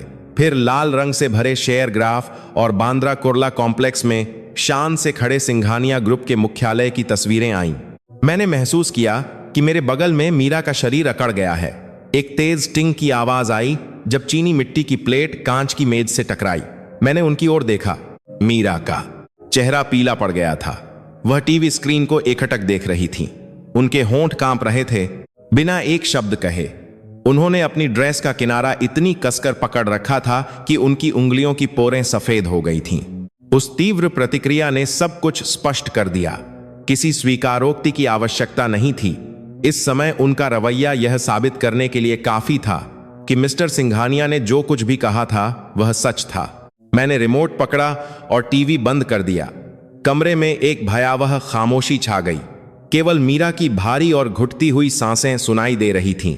मीरा, मैंने धीमी लेकिन गंभीर आवाज में पुकारा, जो सामान्य से अलग थी। मीरा चौंक गईं और मेरी ओर मुड़ीं। उनकी आंखों में डर और घबराहट भरी थी। उन्होंने खुद को शांत करने की कोशिश की और कमजोर रूप से मुस्कुराईं। क्या हुआ? क्यों बंद कर दिया? मैं तो खबरें देख रही थी। तुम उस आदमी को जानती हो, है ना? मैंने सीधे पूछा, अब और गोलमोल बात नहीं करना चाहता था। मीरा ने मेरी नजरों से बचकर नीचे देखा। किसे? विक्रम सिंघानिया। मैं भला इतने बड़े प्रेसिडेंट को कैसे जानूंगी? मैं तो बस एक साधारण इंसान हूं। अब और झूठ मत बोलो। मेरी आवाज थोड़ी ऊंची हो गई। मैं अपनी भावनाओं को रोक नहीं सका। मुझे सब कुछ पता चल गया है। आज दोपहर मिस्टर सिंघानिया ने मुझे बुलाया था। उन्होंने मुझे तुम्हारे बारे में सारी फाइलें दिखाईं। मीरा सिंघानिया के बारे में, सिंघानिया ग्रुप की वाइस प्रेसिडेंट, विक्रम सिंघानिया की बेटी। मीरा टूट सी गईं। उन्होंने अपना सिर उठाकर मुझे देखा। उनकी आंखें आंसुओं से भरी थीं। उनकी आखिरी रक्षा की दीवार ढह गई। वह जानती थीं कि अब वह बच नहीं सकती। तो तुम्हें पता चल गया? उनकी आवाज एक फुसफुसाहट की तरह कांप रही थी। मैं कमरे में गया और अपना बैग उठाया। मैंने फाइल निकाली और उसे संतरे की प्लेट के बगल में कांच की मेज पर रख दिया जो उन्होंने छीले थे। यह सब मुझे पता है। लेकिन मैं इसे सीधे तुमसे सुनना चाहता हूं। क्यों? तुमने मुझसे झूठ क्यों बोला? तुम्हारे पास सब कुछ था। तुमने इस तरह की जिंदगी क्यों चुनी? हम पति पत्नी हैं मीरा। तुमने मुझ पर विश्वास क्यों नहीं किया? मीरा ने उस फाइल को देखा। आंसू टपकने लगे। वह सिकुड़ गईं, अपने घुटनों को गले लगा लिया। इतनी अकेली और दयनीय लग रही थीं। उनके गले से निकली सिसकियों ने घुटन भरी खामोशी को तोड़ दिया। आरवा, मुझे माफ कर दो। मेरा इरादा तुमसे झूठ बोलने का नहीं था। मैं बस एक सामान्य जिंदगी जीना चाहती थी। मैं डर गई थी। वह अतीत बहुत डरावना था। मैं उनके बगल में बैठ गया।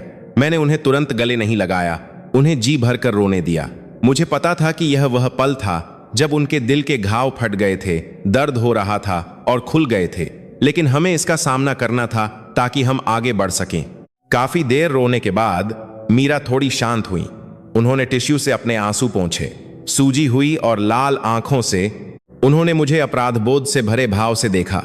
उन्होंने बताना शुरू किया। उनकी आवाज कर्कश और टूटी फूटी थी, लेकिन हर शब्द स्पष्ट था, जैसे वह 5 साल से दबाए हुए एक भारी बोझ को उतार रही हों। आरव, क्या तुम जानते हो कि दुनिया में सबसे ज्यादा प्यार करने वाले व्यक्ति द्वारा धोखा दिए जाने पर कैसा लगता है? 5 साल पहले मुझे लगता था कि मैं सबसे खुश महिला हूं। मेरे पास एक सफल करियर था और एक महान पति, अजय मेहरा। उस समय मुंबई के व्यापार जगत में हमें गोल्डन कपल कहा जाता था। मीरा एक पल के लिए रुकी, खालीपन में दूर तक देखती रहीं।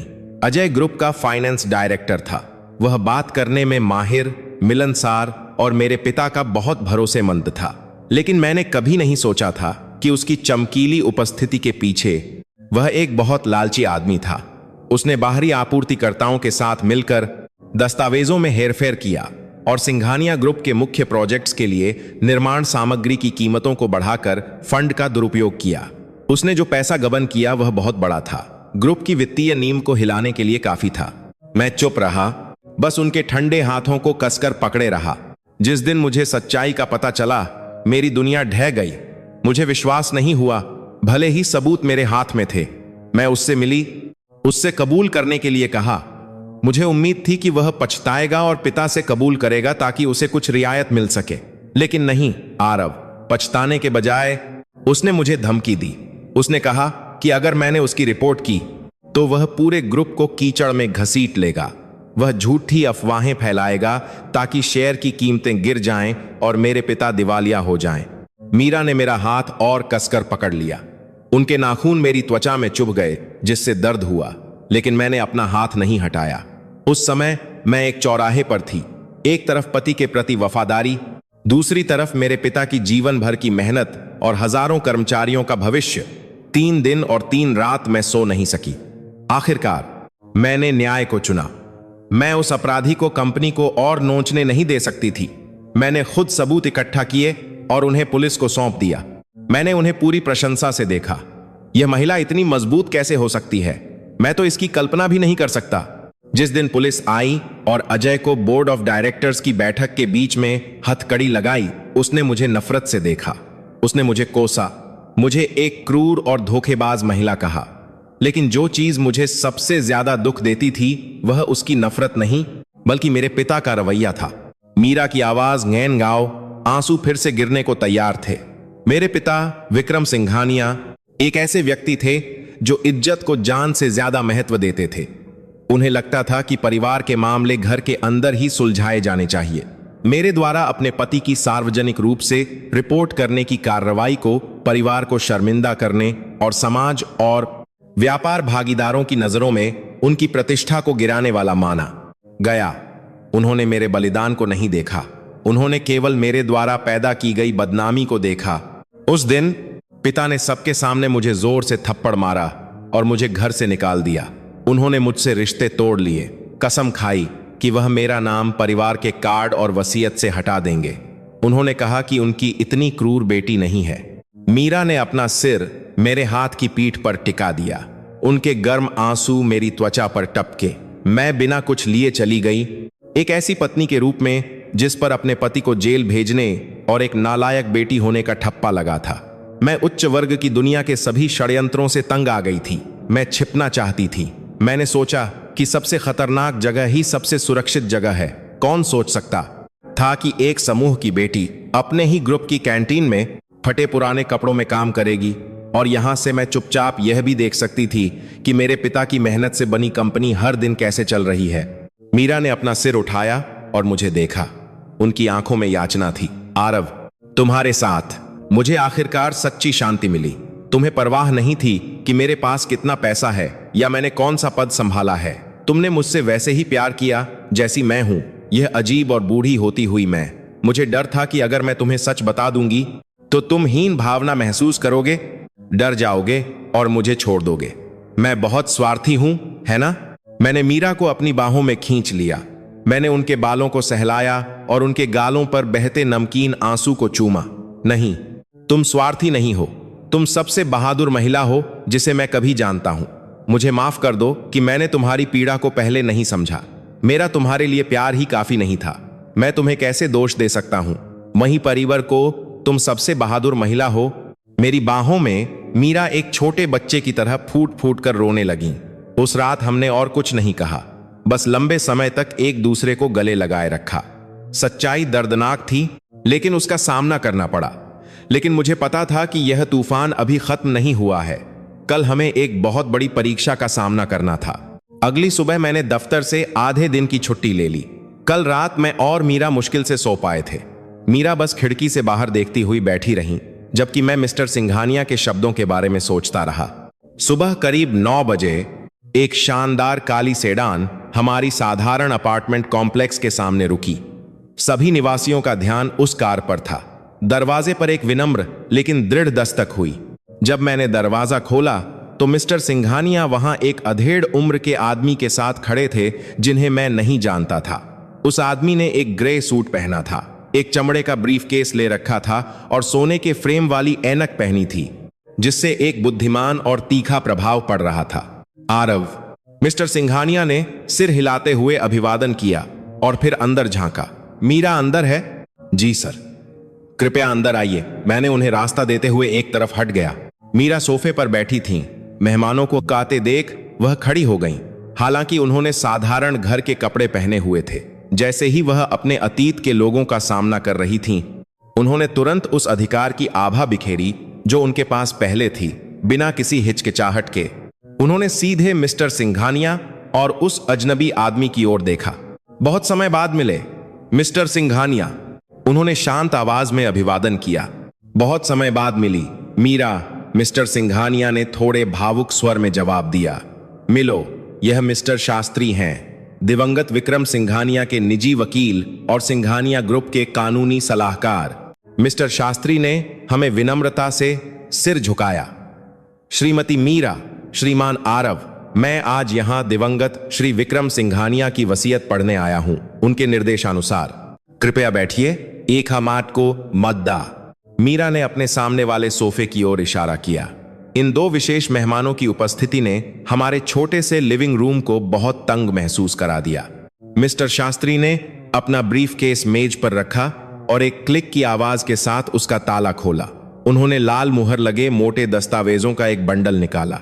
उन्होंने अपनी ऐनक ठीक की, एक पल के लिए अपना गला साफ किया और फिर एक पेशेवर लहजे में बोलना शुरू किया।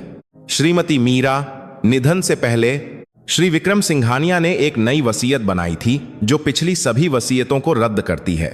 इस वसीयत में उन्होंने अतीत में आपके प्रति अपने कार्यों के लिए गहरा खेद व्यक्त किया है। उन्होंने यह भी स्वीकार किया है कि 5 साल पहले आपका निर्णय सही और साहसी था, जिसने ग्रुप को वित्तीय आपदा से बचाया था। मैंने मीरा की ओर देखा। उन्होंने अपने होंठ कसकर भींच लिए थे, अपनी भावनाओं को नियंत्रित करने की कोशिश कर रही थीं। उनके दिवंगत पिता से देर से मिली माफी शायद इस समय उनके लिए सबसे बड़ी सांत्वना थी। मिस्टर शास्त्री ने आगे कहा, वसीयत के अनुसार श्री विक्रम सिंघानिया ने अपनी सारी निजी संपत्ति, जिसमें प्रॉपर्टी और बैंक जमा शामिल हैं, और सबसे महत्वपूर्ण सिंघानिया ग्रुप के 60% शेयर अपनी इकलौती बेटी श्रीमती मीरा सिंघानिया को दिए हैं। अनुमान है कि इस विरासत का कुल मूल्य लगभग 25 करोड़ रुपए है। 25 करोड़। यह आंकड़ा फिर से इस छोटे से कमरे में गूंज उठा, जिसका किराया 20 रुपये प्रति माह था। इतना वास्तविक और स्पष्ट लग रहा था। यह राशि मेरी कल्पना से परे थी, हमारे और हमारी 10 पीढ़ियों के लिए भी पर्याप्त थी। लेकिन मिस्टर शास्त्री और मिस्टर सिंघानिया के चेहरे के भाव से मुझे पता था कि मामला सिर्फ पैसे लेने जितना सरल नहीं था। हालांकि मिस्टर शास्त्री एक पल के लिए रुके, सीधे मीरा की आंखों में देखते हुए, इस विरासत के अधिकार का उपयोग करने के लिए आपको वसीयत में उल्लिखित शर्तों से सहमत होना होगा। यह एक पूर्ण शर्त है जिसे बदला नहीं जा सकता। मीरा ने अपनी भौहें सिकोड़ी। क्या शर्त? मिस्टर शास्त्री ने वसीयत का पन्ना पलटा। उनकी आवाज और दृढ़ हो गई। पहला, श्रीमती मीरा को तुरंत वापस आकर सिंघानिया ग्रुप को प्रेसिडेंट डायरेक्टर के रूप में संभालना होगा। आपको कम से कम अगले 5 वर्षों के लिए ग्रुप का नेतृत्व करने का वादा करना होगा और उस अवधि के दौरान मानिकामी परिकर को अगले 5 वर्षों का होगा। आप शेयर हस्तांतरित या बेच नहीं सकती। इस समय ग्रुप एक सिर विहीन सांप की तरह है। शेयर धारक भ्रमित हैं और शेयर की कीमतें गिर गई हैं। केवल आपकी वापसी, बिजनेस की दुर्गा की वापसी ही जनता को शांत कर सकती है और बाजार का विश्वास वापस ला सकती है। मीरा ने एक सांस ली और सोफे पर टिक गई। मुझे पता था कि वह इस पद को बिल्कुल नहीं चाहती थीं। वह षड्यंत्रों से बहुत थक चुकी थीं। दूसरी शर्त? मीरा ने पूछा। मिस्टर शास्त्री मेरी ओर मुड़े। उनकी नजर ने मुझे चौंका दिया। दूसरी शर्त आपके वर्तमान पति श्रीमान आरव शर्मा से संबंधित है। वसीयत में उल्लेख है कि श्रीमान आरव शर्मा को एक साथ बोर्ड ऑफ डायरेक्टर्स में शामिल होना होगा, मुख्य सलाहकार और रणनीतिक सलाहकार के रूप में काम करना होगा। श्रीमान आरव के पास प्रेसिडेंट डायरेक्टर का प्रतिनिधित्व करने वाला वोटिंग अधिकार होगा और उन्हें हर प्रबंधन निर्णय में उनके साथ रहना होगा। क्या? मैं बर्दाश्त नहीं कर सका और चिल्लाया, मैं डायरेक्टर बनूंगा, लेकिन मैं तो बस एक साधारण स्टाफ हूं। मैं प्रबंधन के बारे में क्या जानता हूं? यह बेतुका है। मिस्टर सिंघानिया ने फिर बात की, समझाते हुए, आरव शांत हो जाओ, मेरी बात सुनो। निधन से पहले स्वर्गीय श्री सिंघानिया ने तुम्हारी पृष्ठभूमि की गहराई से जांच की थी। वह जानते थे कि तुम एक अच्छे, ईमानदार व्यक्ति हो और सबसे बढ़कर मीरा से बहुत प्यार करते हो। उन्हें चिंता थी कि अगर मीरा अकेले व्यापार की दुनिया में वापस आती है तो उसे फिर से अजय जैसे बुरे लोगों द्वारा इस्तेमाल किया जाएगा। वह चाहते थे कि कोई ऐसा व्यक्ति हो जिस पर वह वास्तव में भरोसा कर सके, जो उसका मानसिक सहारा बने और उसके बोझ को साझा करे। लेकिन मेरी क्षमताएं, मैं बड़बड़ाया, क्षमताएं प्रशिक्षित की जा सकती हैं, ज्ञान सीखा जा सकता है, लेकिन वफादारी और प्यार पैसे से नहीं खरीदे जा सकते। यह वह दर्शन है जो स्वर्गीय श्री सिंघानिया ने अपने जीवन के अंत में सीखा। मिस्टर सिंघानिया ने दृढ़ता से कहा, इसके अलावा तुम अभी जवान और बुद्धिमान हो। हमें विश्वास है कि तुम जल्दी सीख सकते हो। मीरा ने मुझे एक भ्रमित नजर से देखा, फिर मिस्टर सिंघानिया की ओर मुड़ी और दृढ़ता से अपना सिर हिलाया। नहीं हो सकता, मैं इसे स्वीकार नहीं करना चाहती। मैं उस नरक में वापस नहीं जाना चाहती। मैं आरव के साथ एक सामान्य जीवन जीना चाहती हूं। पैसा मेरे लिए महत्वपूर्ण नहीं है। मैं वहदमदी समझतात आपने काली संबद्ध चाहता है। विरासत छोड़ दूंगी। मिस्टर शास्त्री ने शांति से जवाब दिया, श्रीमती मीरा, मैं आपको फिर से परिणामों की याद दिलाता हूं, यदि आप मना करती हैं। वसीयत के अनुसार यदि यह शर्त पढ़ने के 24 घंटे के भीतर स्वीकार नहीं की जाती है तो ये सभी शेयर एक सामाजिक फाउंडेशन को दान कर दिए जाएंगे। इसका मतलब है कि सिंघानिया परिवार सिंघानिया ग्रुप पर पूरा नियंत्रण खो देगा और ग्रुप को अन्य शेयर धारकों, विशेष रूप से लंबे समय से ताक में बैठे प्रतिस्पर्धी ताकतों द्वारा टुकड़े टुकड़े कर दिया जाएगा। आपके पिता द्वारा जीवन भर की मेहनत से बनाया गया सिंघानिया ब्रांड अर्थव्यवस्था के नक्शे से गायब हो जाएगा। हजारों वफादार कर्मचारी अपनी नौकरी खोने के खतरे में पड़ जाएंगे। मिस्टर शास्त्री के शब्द मीरा के मनोविज्ञान पर एक करारा प्रहार थे। उनका चेहरा पीला पड़ गया। उन्हें शायद पैसे की जरूरत नहीं थी, लेकिन वह अपने पिता की जीवन भर की मेहनत को यूं ही नष्ट नहीं होने दे सकती थीं। वह उन सहकर्मियों को अपनी नौकरी खोते नहीं देख सकती थीं जिन्होंने कभी उनके साथ संघर्ष किया था। यह एक जिम्मेदारी और खून के रिश्ते का बोझ था जिसे वह अस्वीकार नहीं कर सकती थी। कमरे में भारी खामोशी छा गई। समय मानो रुक गया था। मैंने मीरा को देखा। मैं उनकी आंखों में एक भयंकर संघर्ष देख सकता था। वह एक तरफ अपनी व्यक्तिगत शांति और दूसरी तरफ परिवार और समाज के प्रति अपनी जिम्मेदारी के बीच फंसी हुई थीं। मैंने मीरा का हाथ पकड़ा। उनका हाथ बर्फ की तरह ठंडा और कांप रहा था। मुझे पता था कि मुझे कुछ करना होगा। मैं उन्हें यह बोझ अकेले नहीं उठाने दे सकता था। मुझे अपनी शादी की कस्में याद आईं। चाहे कितनी भी मुश्किलें क्यों ना हो, मैं तुम्हारी रक्षा करूंगा। यह उस वादे को निभाने का समय था। अब पीछे हटने का कोई रास्ता नहीं था। मैंने एक गहरी सांस ली, सीधे मीरा की आंखों में देखा और फिर मिस्टर सिंघानिया और मिस्टर शास्त्री का सामना करने के लिए मुड़ा, एक दृढ़ और स्थिर आवाज में जो मुझे खुद भी हैरान कर गई। मैंने कहा, मीरा, हम इसे स्वीकार करते हैं। मीरा हैरानी से मेरी ओर मुड़ी। आरव, तुम क्या कह रहे हो? तुम्हें पता है कि हम क्या सामना करेंगे? मुझे पता है। मैंने उनका हाथ और कसकर पकड़ लिया। तूफान आएगा, जबरदस्त दबाव होगा, बिना सोए रातें गुजारनी पड़ेंगी, लेकिन हम तुम्हारे पिता की मेहनत को यूं ही खत्म नहीं होने दे सकते। मैं अयोग्य हूं, लेकिन मैं वादा करता हूं कि मैं सीखूंगा। मैं दिन रात सीखूंगा जब तक कि मैं तुम्हारे साथ खड़े होने के लायक न बन जाऊं। मैं तुम्हारा दाहिना हाथ बनूंगा, तुम्हारी ढाल बनूंगा। हम इसे साथ मिलकर कर सकते हैं। तुम मुझ पर विश्वास करती हो, है ना? मीरा ने मेरी आंखों में गहराई से देखा। वहां उन्हें वह विश्वास और बिना शर्त प्यार मिला जिसकी वह हमेशा से कामना करती थीं। उनकी आंखों में फिर से आंसू आ गए, लेकिन इस बार यह कृतज्ञता और विश्वास के आंसू थे। उन्होंने सिर हिलाया, मेरा हाथ कसकर पकड़ लिया। ठीक है, अगर तुम ऐसा कहते हो तो मुझे तुम पर विश्वास है। हम इसे साथ मिलकर करेंगे। वह मिस्टर शास्त्री की ओर मुड़ी। अपने आंसू पोंछने के बाद उनकी आवाज एक नेता की तरह फिर से दृढ़ हो गई। मिस्टर शास्त्री, दस्तावेज दीजिए, मैं हस्ताक्षर करूंगी। जैसे ही मीरा के पेन ने कागज को छुआ, मुझे पता था कि हमारी शांत जिंदगी आधिकारिक तौर पर खत्म हो गई है। ग्लैमरस लेकिन जाल से भरी उच्च वर्ग की दुनिया का दरवाजा खुल गया था और मैं, आरव शर्मा, एक गरीब नौजवान से एक ऐसा आदमी बनने की यात्रा पर निकल पड़ा जो अपनी पत्नी के साथ एक व्यापारिक साम्राज्य को संभालने के लायक था। मिस्टर शास्त्री और मिस्टर सिंघानिया के जाने के बाद हमारे छोटे से कमरे में एक अजीब सी खामोशी छा गई। यह सामान्य वाली शांति नहीं थी, बल्कि एक तनावपूर्ण खामोशी थी जो एक बड़े बदलाव का संकेत दे रही थी।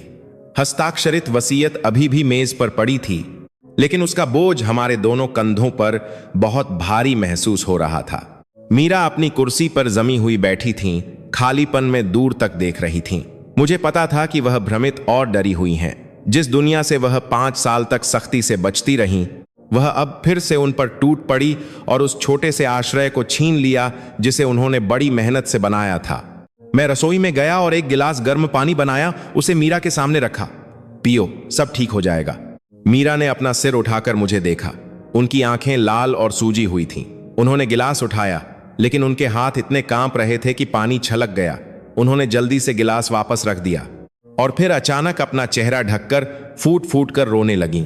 उनका रोना इतना दर्दनाक और निराशाजनक था जैसे किसी ने कुछ बहुत कीमती खो दिया हो। आरव, मैं बहुत डरी हुई हूं। मुझे डर है कि हम एक दूसरे को खो देंगे। मुझे डर है कि पैसा और ताकत हमें बदल देंगे। तुम्हें नहीं पता कि वह दुनिया कितनी ठंडी और क्रूर है। वहां कोई मानवीय भावना नहीं है, केवल हित है। मैं नहीं चाहती कि तुम इसका खर कर की अनुभव करो। तुम बहुत छोटे हो, तुम्हारी आत्मा बहुत साफ है। मैं उनके बगल में बैठ गया, उन्हें अपनी बाहों में खींच लिया और उन्हें मेरे कंधे पर टिकने दिया।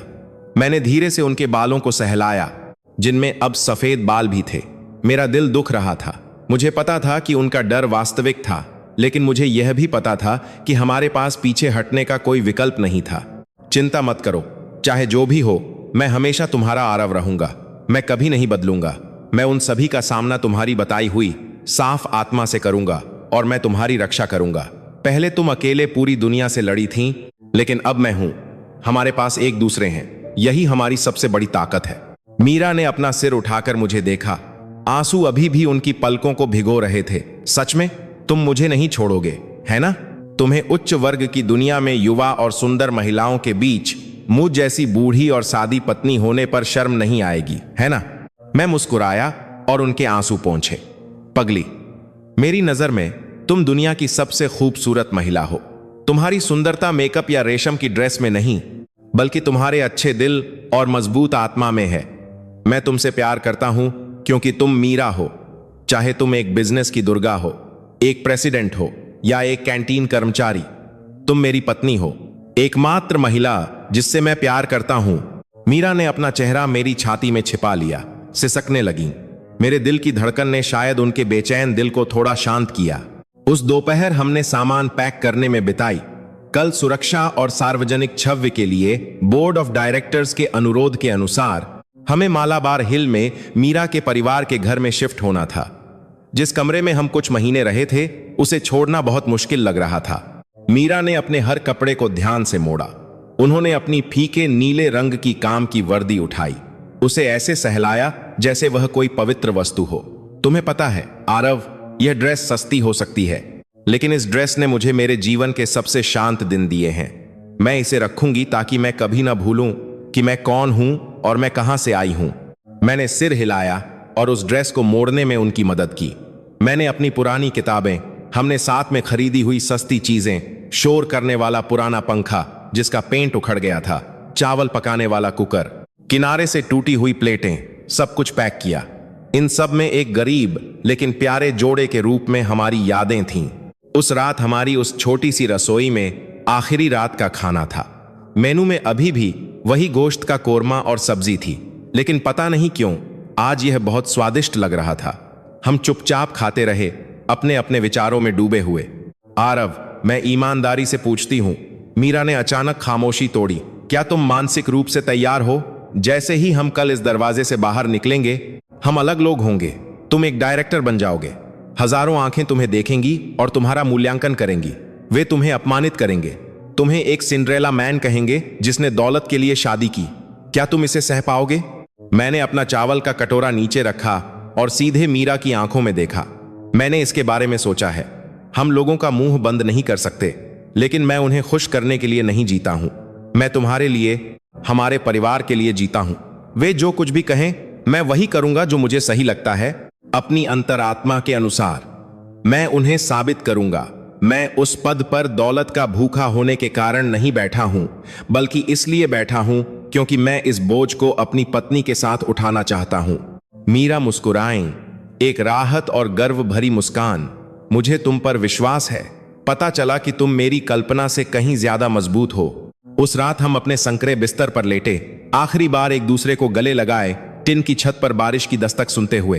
कल सुबह जब सूरज निकलेगा तो तूफान आएगा, लेकिन साथ ही हमारे जीवन का एक नया, उम्मीदों से भरा अध्याय आधिकारिक तौर पर शुरू होगा। अगली सुबह बहुत जल्दी एक छोटा ट्रक हमारा सामान ले जाने के लिए आया। कुछ घंटों बाद एक चमकदार काली टोयोटा अल्फार्ड हमें लेने के लिए रुकी।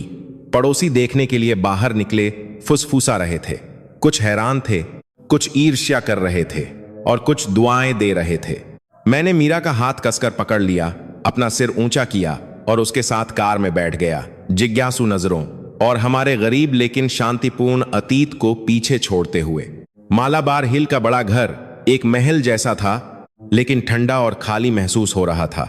मीरा के जाने और उनके पिता के बीमार पड़ने के बाद से यह 5 साल से वीरान पड़ा था। जो नौकर और घरेलू सहायक पहले वहां काम करते थे, उन्हें वापस बुला लिया गया था। उन्होंने मीरा को सम्मान और करुणा के मिले जुले भाव से देखा। मैडम, आप वापस आ गईं? एक बूढ़े बटलर ने भीगी आंखों से अभिवादन किया। बहुत समय बाद मिले, रामू काका। मीरा ने बिना किसी झिझक के एक दोस्ताना मुस्कान के साथ जवाब दिया। अगले कुछ दिन मेरे लिए नरक की ट्रेनिंग के दिन थे। मिस्टर सिंघानिया ने मुझे तेजी से शिक्षित करने के लिए सर्वश्रेष्ठ विशेषज्ञों की एक टीम बनाई। सुबह से लेकर देर रात तक मैं ज्ञान के एक नए सागर के बीच एक लट्टू की तरह घूमता रहा। सुबह मैं प्रबंधन, वित्त, वित्तीय रिपोर्ट पढ़ने और बाजार विश्लेषण सीखता था। अंक और ग्राफ मेरी आंखों के सामने नाचते थे, जब तक कि मेरा सिर फटने को न हो जाए। मेरे लिए, जो सिर्फ एक साधारण प्रशासनिक कर्मचारी था, इतने कम समय में सीईओ स्तर के व्यापक ज्ञान को आत्मसात करना एक जबरदस्त चुनौती थी। दोपहर में मैं व्यावसायिक शिष्टाचार सीखता था। चलने का तरीका, बात करने का तरीका, हाथ मिलाने का तरीका, वाइन का गिलास पकड़ने का तरीका, यहां तक कि टाई ठीक से बांधने का तरीका भी। हर हरकत को सैकड़ों बार दोहराना पड़ता था और छोटी से छोटी डिटेल तक ठीक करना पड़ता था। अपनी पीठ सीधी रखिए डायरेक्टर साहब। सामने वाले की आंखों में सीधे देखिए, नजरें मत चुराइए। आत्मविश्वास दिखाने के लिए हाथ मिलाना दृढ़ होना चाहिए, शिष्टाचार प्रशिक्षक लगातार मुझे सुधारते रहते थे। जब रात होती और मेरा शरीर थक जाता तो मैं ग्रुप के इतिहास, चल रहे प्रोजेक्ट्स और शेयरधारकों और रणनीतिक भागीदारों की सूची के बारे में सामग्री पढ़ने के लिए फिर से लाइट जलाता था। मीरा हमेशा मेरे साथ रहती थीं, धैर्यपूर्वक उन हिस्सों को समझाती थीं जो मुझे समझ में नहीं आते थे, और हर बार जब मैं निराश होता तो मुझे प्रोत्साहित करती थीं। हिम्मत रखो आरव, तुम बहुत बढ़िया कर रहे हो। मुझे यह सब सीखने में सालों लग गए थे, तुम कुछ ही दिनों में इसका सार समझ पा रहे हो। यह अविश्वसनीय है, मीरा ने मेरे कंधे की मालिश करते हुए कहा। मुझे दिलासा मत दो, मुझे पता है कि मुझ में कितनी कमी है।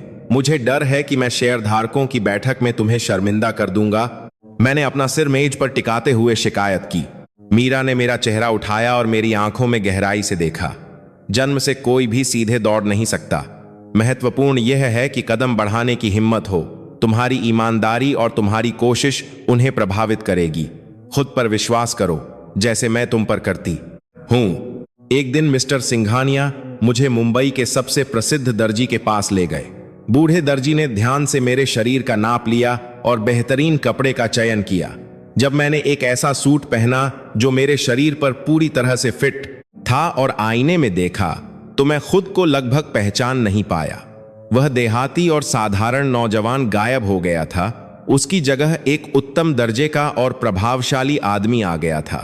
हालांकि उस आलीशान पोशाक के अंदर अभी भी आरव शर्मा था, एक पति जो अपनी पत्नी से बहुत प्यार करता था। मैंने खुद से वादा किया, यह बदलाव सिर्फ ढलने के लिए एक बाहरी दिखावा है। मेरा सार कभी भी पैसे से कलंकित नहीं होगा। मैंने अपनी पुरानी कंपनी से इस्तीफा भी दे दिया था। मैनेजर और सहकर्मी बहुत हैरान थे। वे और भी हैरान हुए जब उन्होंने खबर सुनी कि मैं सिंघानिया ग्रुप में डायरेक्टर बनूंगा। फुसफुसाहट फिर से सुनाई दी, लेकिन इस बार मुझे परवाह नहीं थी। मेरे पास एक बड़ा और अधिक महत्वपूर्ण लक्ष्य था। नई निदेशक मंडल का परिचय कराने के लिए असाधारण आम बैठक से एक रात पहले मैं सो नहीं सका। मैं बालकनी में खड़ा शहर की जगमगाती रोशनी को देख रहा था। कल मैं आधिकारिक तौर पर ग्रुप की राजनीति के मंच पर चढ़ूंगा। संदिग्ध नजरें, तीखे सवाल और जाल जरूर इंतजार कर रहे होंगे, लेकिन मैं डरा हुआ नहीं था। मेरे साथ मीरा थी और मेरे दिल में सब कुछ दूर करने के लिए काफी बड़ा प्यार था। मीरा पास आई और मुझे एक पतले से शॉल से ढक दिया। अंदर आ जाओ, सो जाओ, कल एक महत्वपूर्ण दिन है। मैं सो नहीं सकता। क्या होगा अगर मैं कल कोई गलती कर दूं और तुम्हें नुकसान पहुंचा दूं? मीरा ने अपना सिर मेरे कंधे पर टिका दिया। तुम जो कुछ भी करोगे, मुझे तुम पर हमेशा गर्व होगा, क्योंकि तुमने मेरी और इस परिवार की रक्षा के लिए आगे बढ़ने की हिम्मत की है। कल तुम खुद बनना। जो तुम सोचते हो वह कहो, जो तुम्हें सही लगे वह करो। ईमानदारी तुम्हारा सबसे तेज हथियार है। मैंने मीरा का हाथ पकड़ा और सितारों से भरे रात के आसमान को देखा। कल तूफान आएगा, लेकिन हम उसका सामना करने के लिए तैयार थे। अगली सुबह अल्फार्ड हमें सिंघानिया ग्रुप के मुख्यालय ले गई। बांद्रा कुर्ला कॉम्प्लेक्स के बीच में ऊंची खड़ी वह गगनचुंबी इमारत सुबह की धूप में चमक रही थी, जो शक्ति और धन का प्रतीक थी। मेरा दिल तेजी से धड़क रहा था। मेरी हथेलियां पसीने से भीगी हुई थीं। मीरा ने मेरा हाथ पकड़ लिया, गर्मी और शांति संचारित करते हुए। आज उसने एक शानदार सफेद सूट पहना था जो एक प्रभावशाली महिला नेता की आभा बिखेर रहा था। उसके रोजमर्रा के कोमल रूप से बहुत अलग। वह वास्तव में बिजनेस की दुर्गा के रूप में वापस आ गई थी। कार लॉबी के सामने रुकी। ड्राइवर ने जल्दी से दरवाजा खोला। दर्जनों सुरक्षा गार्ड और स्वागत कर्मचारी दोनों तरफ बड़े करीने से कतार में खड़े थे। जैसे ही मीरा उतरी, उन सब ने एक साथ सिर झुकाया। वापस स्वागत है मैडम प्रेसिडेंट। उनकी आवाज गूंज उठी। मीरा ने हल्के से सिर हिलाया, शांति से मुस्कुराई। मैं उसके पीछे उतरा, जितना हो सके आत्मविश्वास से भरा दिखने की कोशिश कर रहा था। हालांकि मेरे पैर कांप रहे थे। मैंने अपनी टाई ठीक की, एक गहरी सांस ली और मीरा के साथ साथ चला। जब हम लॉबी में दाखिल हुए तो सैकड़ों जोड़ी आंखें हम पर टिकी थीं। फुसफुसाहट शुरू हो गई। वह श्री सिंघानिया की बेटी हैं। कितनी शालीन और प्रभावशाली हैं। उनके बगल में कौन है? बहुत छोटा लग रहा है। अरे, वह तो प्लानिंग डिवीजन का आरव है। क्या वह एक साधारण कर्मचारी नहीं था? हाँ, सही है, वही है। पहले अफवाह थी कि उसने एक कैंटीन वाली आंटी से शादी की है, वह नए प्रेसिडेंट के साथ कैसे हो सकता है? कहीं ऐसा तो नहीं नए प्रेसिडेंट का पति ही आरव है? एक छोटा कर्मचारी डायरेक्टर बन गया। सच में सिंड्रेला मैन। वह फुसफुसाहट मेरे कानों में साफ सुनाई दे रही थी। मेरा चेहरा गर्म हो गया। मैं मुड़कर उन पर चिल्लाना चाहता था, लेकिन मीरा ने धीरे से मेरा हाथ दबाया, मुझे शांत करते हुए। मुझे मिस्टर सिंघानिया की सीख याद आई। एक नेता को शांत दिमाग रखना चाहिए, भावनाओं में नहीं बहना चाहिए। मैंने अपना गुस्सा निगल लिया, एक हल्की मुस्कान लगाई और चलता रहा। एग्जीक्यूटिव लिफ्ट हमें सबसे ऊपरी मंजिल पर ले गई। लिफ्ट का दरवाजा खुला, एक आधुनिक और शानदार दफ्तर का नजारा दिखाते हुए। यह वह जगह थी जहां हम अगले 5 साल काम करने वाले थे। मेरा और मीरा का दफ्तर अगल बगल था, केवल एक बड़े लकड़ी के दरवाजे से अलग था। जैसे ही हम मीटिंग रूम में दाखिल हुए, हवा तुरंत तनावपूर्ण हो गई। प्रमुख शेयरधारक और ग्रुप के वरिष्ठ लोग पहले से ही बैठे इंतजार कर रहे थे। वे सभी तीखी और जांच पड़ताल वाली नजरों वाले अधेड़ उम्र के आदमी थे। उन्होंने मीरा को सतर्कता से देखा और मुझे खुलेआम तिरस्कार से। मीरा मुख्य कुर्सी पर बैठी और मैं उनके दाहिनी ओर। सुप्रभात सज्जनों, मैं मीरा सिंघानिया हूं। आज मैं अपने दिवंगत पिता की इच्छा को पूरा करने और प्रेसिडेंट डायरेक्टर का पद संभालने के लिए वापस आई हूं। मैं आप सभी से समर्थन और सहायता का अनुरोध करती हूं ताकि सिंघानिया ग्रुप इस मुश्किल समय से निकल सके। मेज के दूसरी तरफ एक गंजे, मोटे पेट वाले आदमी ने व्यंग्यात्मक लहजे में कहा, मिस मीरा, हमें खुशी है कि आप वापस आ गईं, लेकिन 5 साल तक गायब रहने के बाद आपको कैसे पता चलेगा कि व्यापार का परिदृश्य कितना बदल गया है? क्या आप सच में इस जहाज को चलाने में सक्षम हैं?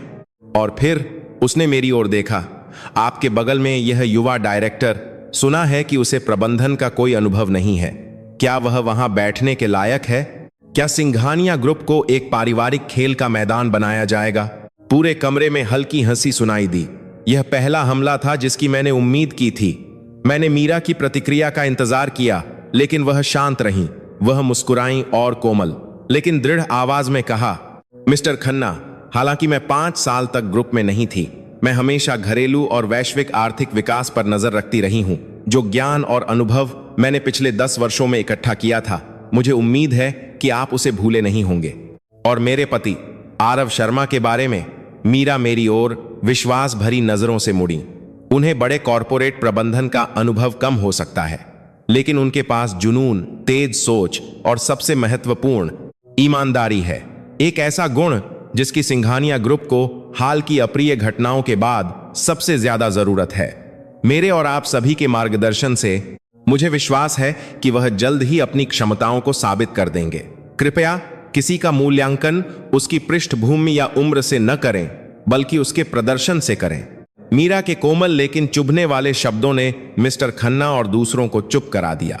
वे हैरान लग रहे थे कि 5 साल बाद भी उसमें बिजनेस की दुर्गा का अधिकार था। इसके बाद मीरा ने ग्रुप की रिकवरी योजना प्रस्तुत करना शुरू किया। उन्होंने हर समस्या का स्पष्ट रूप से विश्लेषण किया और ठोस और साहसी समाधान दिए। मानव संसाधन पुनर्गठन से लेकर अनावश्यक लागतों में कटौती, डिजिटल परिवर्तन में तेजी और निर्यात बाजार का विस्तार। मैं उनके हर शब्द को सुन रहा था। मेरी पत्नी वास्तव में असाधारण थी। वह एक महान जनरल की तरह थीं, जो युद्ध के मैदान में अपनी सेना का नेतृत्व कर रही थीं। जब मेरी बारी आई, मैं खड़ा हुआ, खुद को शांत करने के लिए एक गहरी सांस ली। मैंने बड़े बड़े शब्द या बड़े वादे नहीं किए, मैंने दिल से बात की। सम्मानित शेयरधारक महोदय, मुझे पता है कि मैं अभी युवा हूं और अनुभवहीन हूं। यहां मेरी उपस्थिति कई लोगों के लिए संदेह पैदा कर सकती है, लेकिन मैं वादा करता हूं कि मैं अपनी पूरी ऊर्जा और दिमाग इस ग्रुप के लिए समर्पित कर दूंगा। मैं सीधे आप सभी से सीखूंगा। मैं कठिनाइयों, साथ ही मैं अपने आप करता, ये सीभी आपने साथी से नहीं डरूंगा। मैं सबसे दूरस्थ साइट पर भी जाऊंगा और सबसे निचले स्तर तक हर कर्मचारी की आवाज सुनूंगा। मेरा केवल एक ही लक्ष्य है, प्रेसिडेंट डायरेक्टर के साथ मिलकर सिंघानिया ग्रुप को स्थायी रूप से विकसित करना, शेयर धारकों को लाभ पहुंचाना और कर्मचारियों को एक स्थिर जीवन प्रदान करना। कृपया मुझे समय और अवसर दें। मेरे संक्षिप्त और ईमानदार भाषण ने शत्रुतापूर्ण माहौल को थोड़ा शांत कर दिया। उनमें से कुछ ने हल्के से सिर हिलाया। मुझे पता था कि आगे का रास्ता लंबा और कठिन था, लेकिन कम से कम मैंने पहला दरवाजा पार कर लिया था। अगले कुछ दिनों में काम का बवंडर हमें एक तूफान की तरह बहा ले गया। मेरे और मीरा के कंधों पर दबाव मेरी कल्पना से हजारों गुना भारी था। मालाबार हिल का घर सिर्फ कुछ घंटे सोने की जगह बन गया था। बाकी समय हम दफ्तर में बिताते थे। मीरा एक अथक मशीन की तरह काम करती थीं। सुबह से रात तक लगातार बैठकें संभालने के लिए, दस्तावेजों के ढेर, कारखानों का निरीक्षण, भागीदारों से मिलकर उन्हें विश्वास दिलाना और अनुबंधों को नवीनीकृत करना। कभी कभी वह इतनी थक जाती थीं कि अपने काम की मेज पर ही सिर रखकर सो जाती थीं। अपनी पत्नी को और दुबला होते और उसकी आंखों के नीचे काले घेरे देखकर मेरा दिल दुखता था। मैं बस अपना काम अच्छी तरह से करने की कोशिश और अंदर तक की है वरसत तक की कर सकता था ताकि उसका बोझ हल्का हो सके। मुझे मानव संसाधन और बाहरी संबंधों के क्षेत्र में रखा गया था, एक ऐसा क्षेत्र जिसमें वित्तीय विशेषज्ञता से ज्यादा संवेदनशीलता और संचार कौशल की आवश्यकता थी। मैंने सीधे कर्मचारियों से मिलकर उनकी आकांक्षाओं को सुनने से शुरुआत की। मैं कारखाने में गया, मजदूरों के साथ खाना खाया और उनकी शिकायतें सुनी। मैंने कठोर और नौकरशाही कार्य प्रक्रियाओं और खराब कल्याण प्रणाली में कई समस्याएं पाईं। मैंने उन सभी को एक विस्तृत रिपोर्ट में संक्षेपित किया और सुधार प्रस्ताव प्रस्तुत किए। जब मैंने यह प्रस्ताव निदेशक मंडल में प्रस्तुत किया तो कई ने इसका कड़ा विरोध किया, इसे फिजूल खर्ची और अनावश्यक माना। वेतन वृद्धि, भत्ते, भोजन भत्ते में सुधार। मिस्टर आरव, क्या आप दान पुण्य करना चाहते हैं या प्रबंधन? लाभ कम हो रहा है, आप लागत क्यों बढ़ा रहे हैं? मिस्टर खन्ना ने मेज पर हाथ पटकते हुए चिल्लाया। मैंने शांति से जवाब दिया, सज्जनों, मनुष्य कंपनी की सबसे मूल्यवान संपत्ति है। अगर कर्मचारी बेचैन मन से काम करते हैं तो उत्पादकता घटेगी और उत्पाद की गुणवत्ता खराब होगी। उस समय होने वाला नुकसान हमारे द्वारा उनके लिए किए गए निवेश की लागत से कहीं ज्यादा होगा। इसके अलावा यह कदम आंतरिक विश्वास और एकजुटता को बहाल करेगा, संकट से निपटने के लिए एक एकीकृत शक्ति का निर्माण करेगा। यह फिजूल खर्ची नहीं है, यह भविष्य के लिए एक निवेश है। मीरा ने मुझे गर्व भरी नजरों से सुना। उन्होंने मेरी बात का समर्थन करते हुए सिर हिलाया। मैं मिस्टर आरव के विचार से सहमत हूं। यह प्रस्ताव स्वीकृत है। मुझे विश्वास है कि अगर हम अपने कर्मचारियों की अच्छी तरह से देखभाल करेंगे तो वे भी कंपनी के प्रति समर्पित रहेंगे। मीरा की दृढ़ता और मेरे लगातार अनुनय के कारण मानव संसाधन सुधार अंततः स्वीकृत और लागू किया गया। परिणाम उम्मीद से जल्दी दिखाई दिए।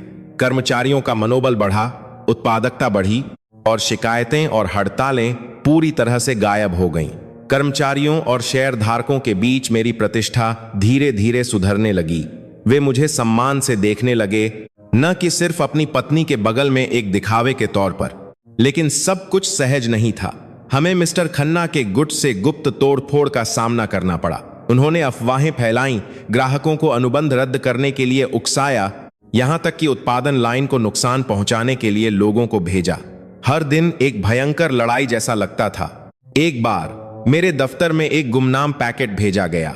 उसके अंदर खून जैसे लाल पेंट से सना एक खिलौना खंजर और एक धमकी भरा पत्र था, सिंघानिया ग्रुप से चले जाओ वरना अंजाम भुगतोगे। मैं डर से कांप गया। मैंने यह बात मीरा से छिपाई, उसे चिंतित नहीं करना चाहता था। मैंने चुपके से सुरक्षा टीम से हम दोनों की सुरक्षा कड़ी करने और इसके पीछे के मास्टरमाइंड की जांच शुरू करने के लिए कहा। देर रात जब पूरा शहर सो रहा होता था, हमारे दफ्तर की लाइटें अभी भी जल रही होती थीं। मैं और मीरा अगल बगल बैठकर ठंडा हो चुका खाना खाते हुए रणनीति पर चर्चा कर रहे थे। थक गए? मीरा ने धीरे से मेरे बालों को सहलाते हुए पूछा।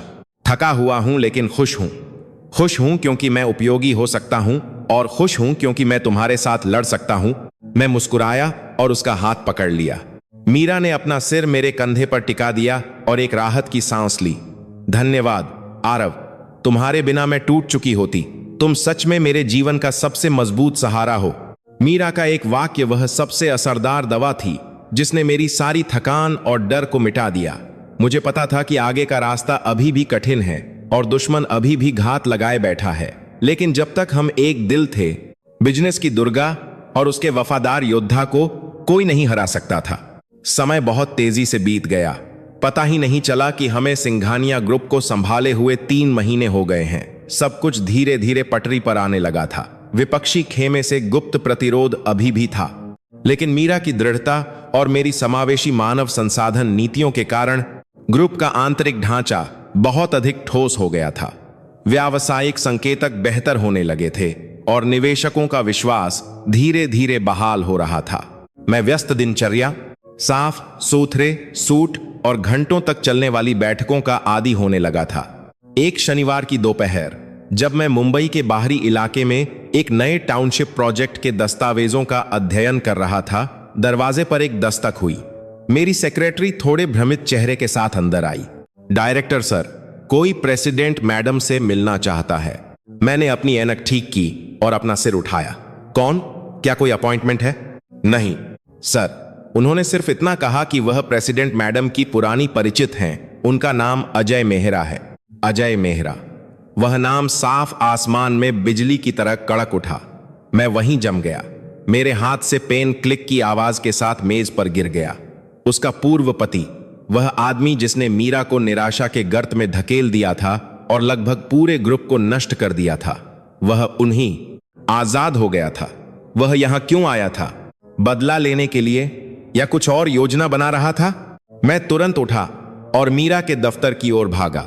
वह कांच की खिड़की के पास खड़ी थीं, नीचे शहर के व्यस्त नजारे को एक खोई हुई नजर से देख रही थीं। मीरा, मैंने धीरे से पुकारा। मीरा मुड़ी, मेरे गंभीर भाव को देखकर अपनी भौहें सिकोड़ी। क्या हुआ आरव? अजय मेहरा, वह लॉबी में है, तुमसे मिलना चाहता है। मीरा का चेहरा तुरंत तन गया। उनकी आंखें बड़ी हो गईं। एक पल के लिए डर की एक झलक कौंधी, लेकिन जल्द ही उसकी जगह बर्फीली शांति ने ले ली। उन्होंने एक गहरी सांस ली और अपनी मुट्ठियां भींच लीं।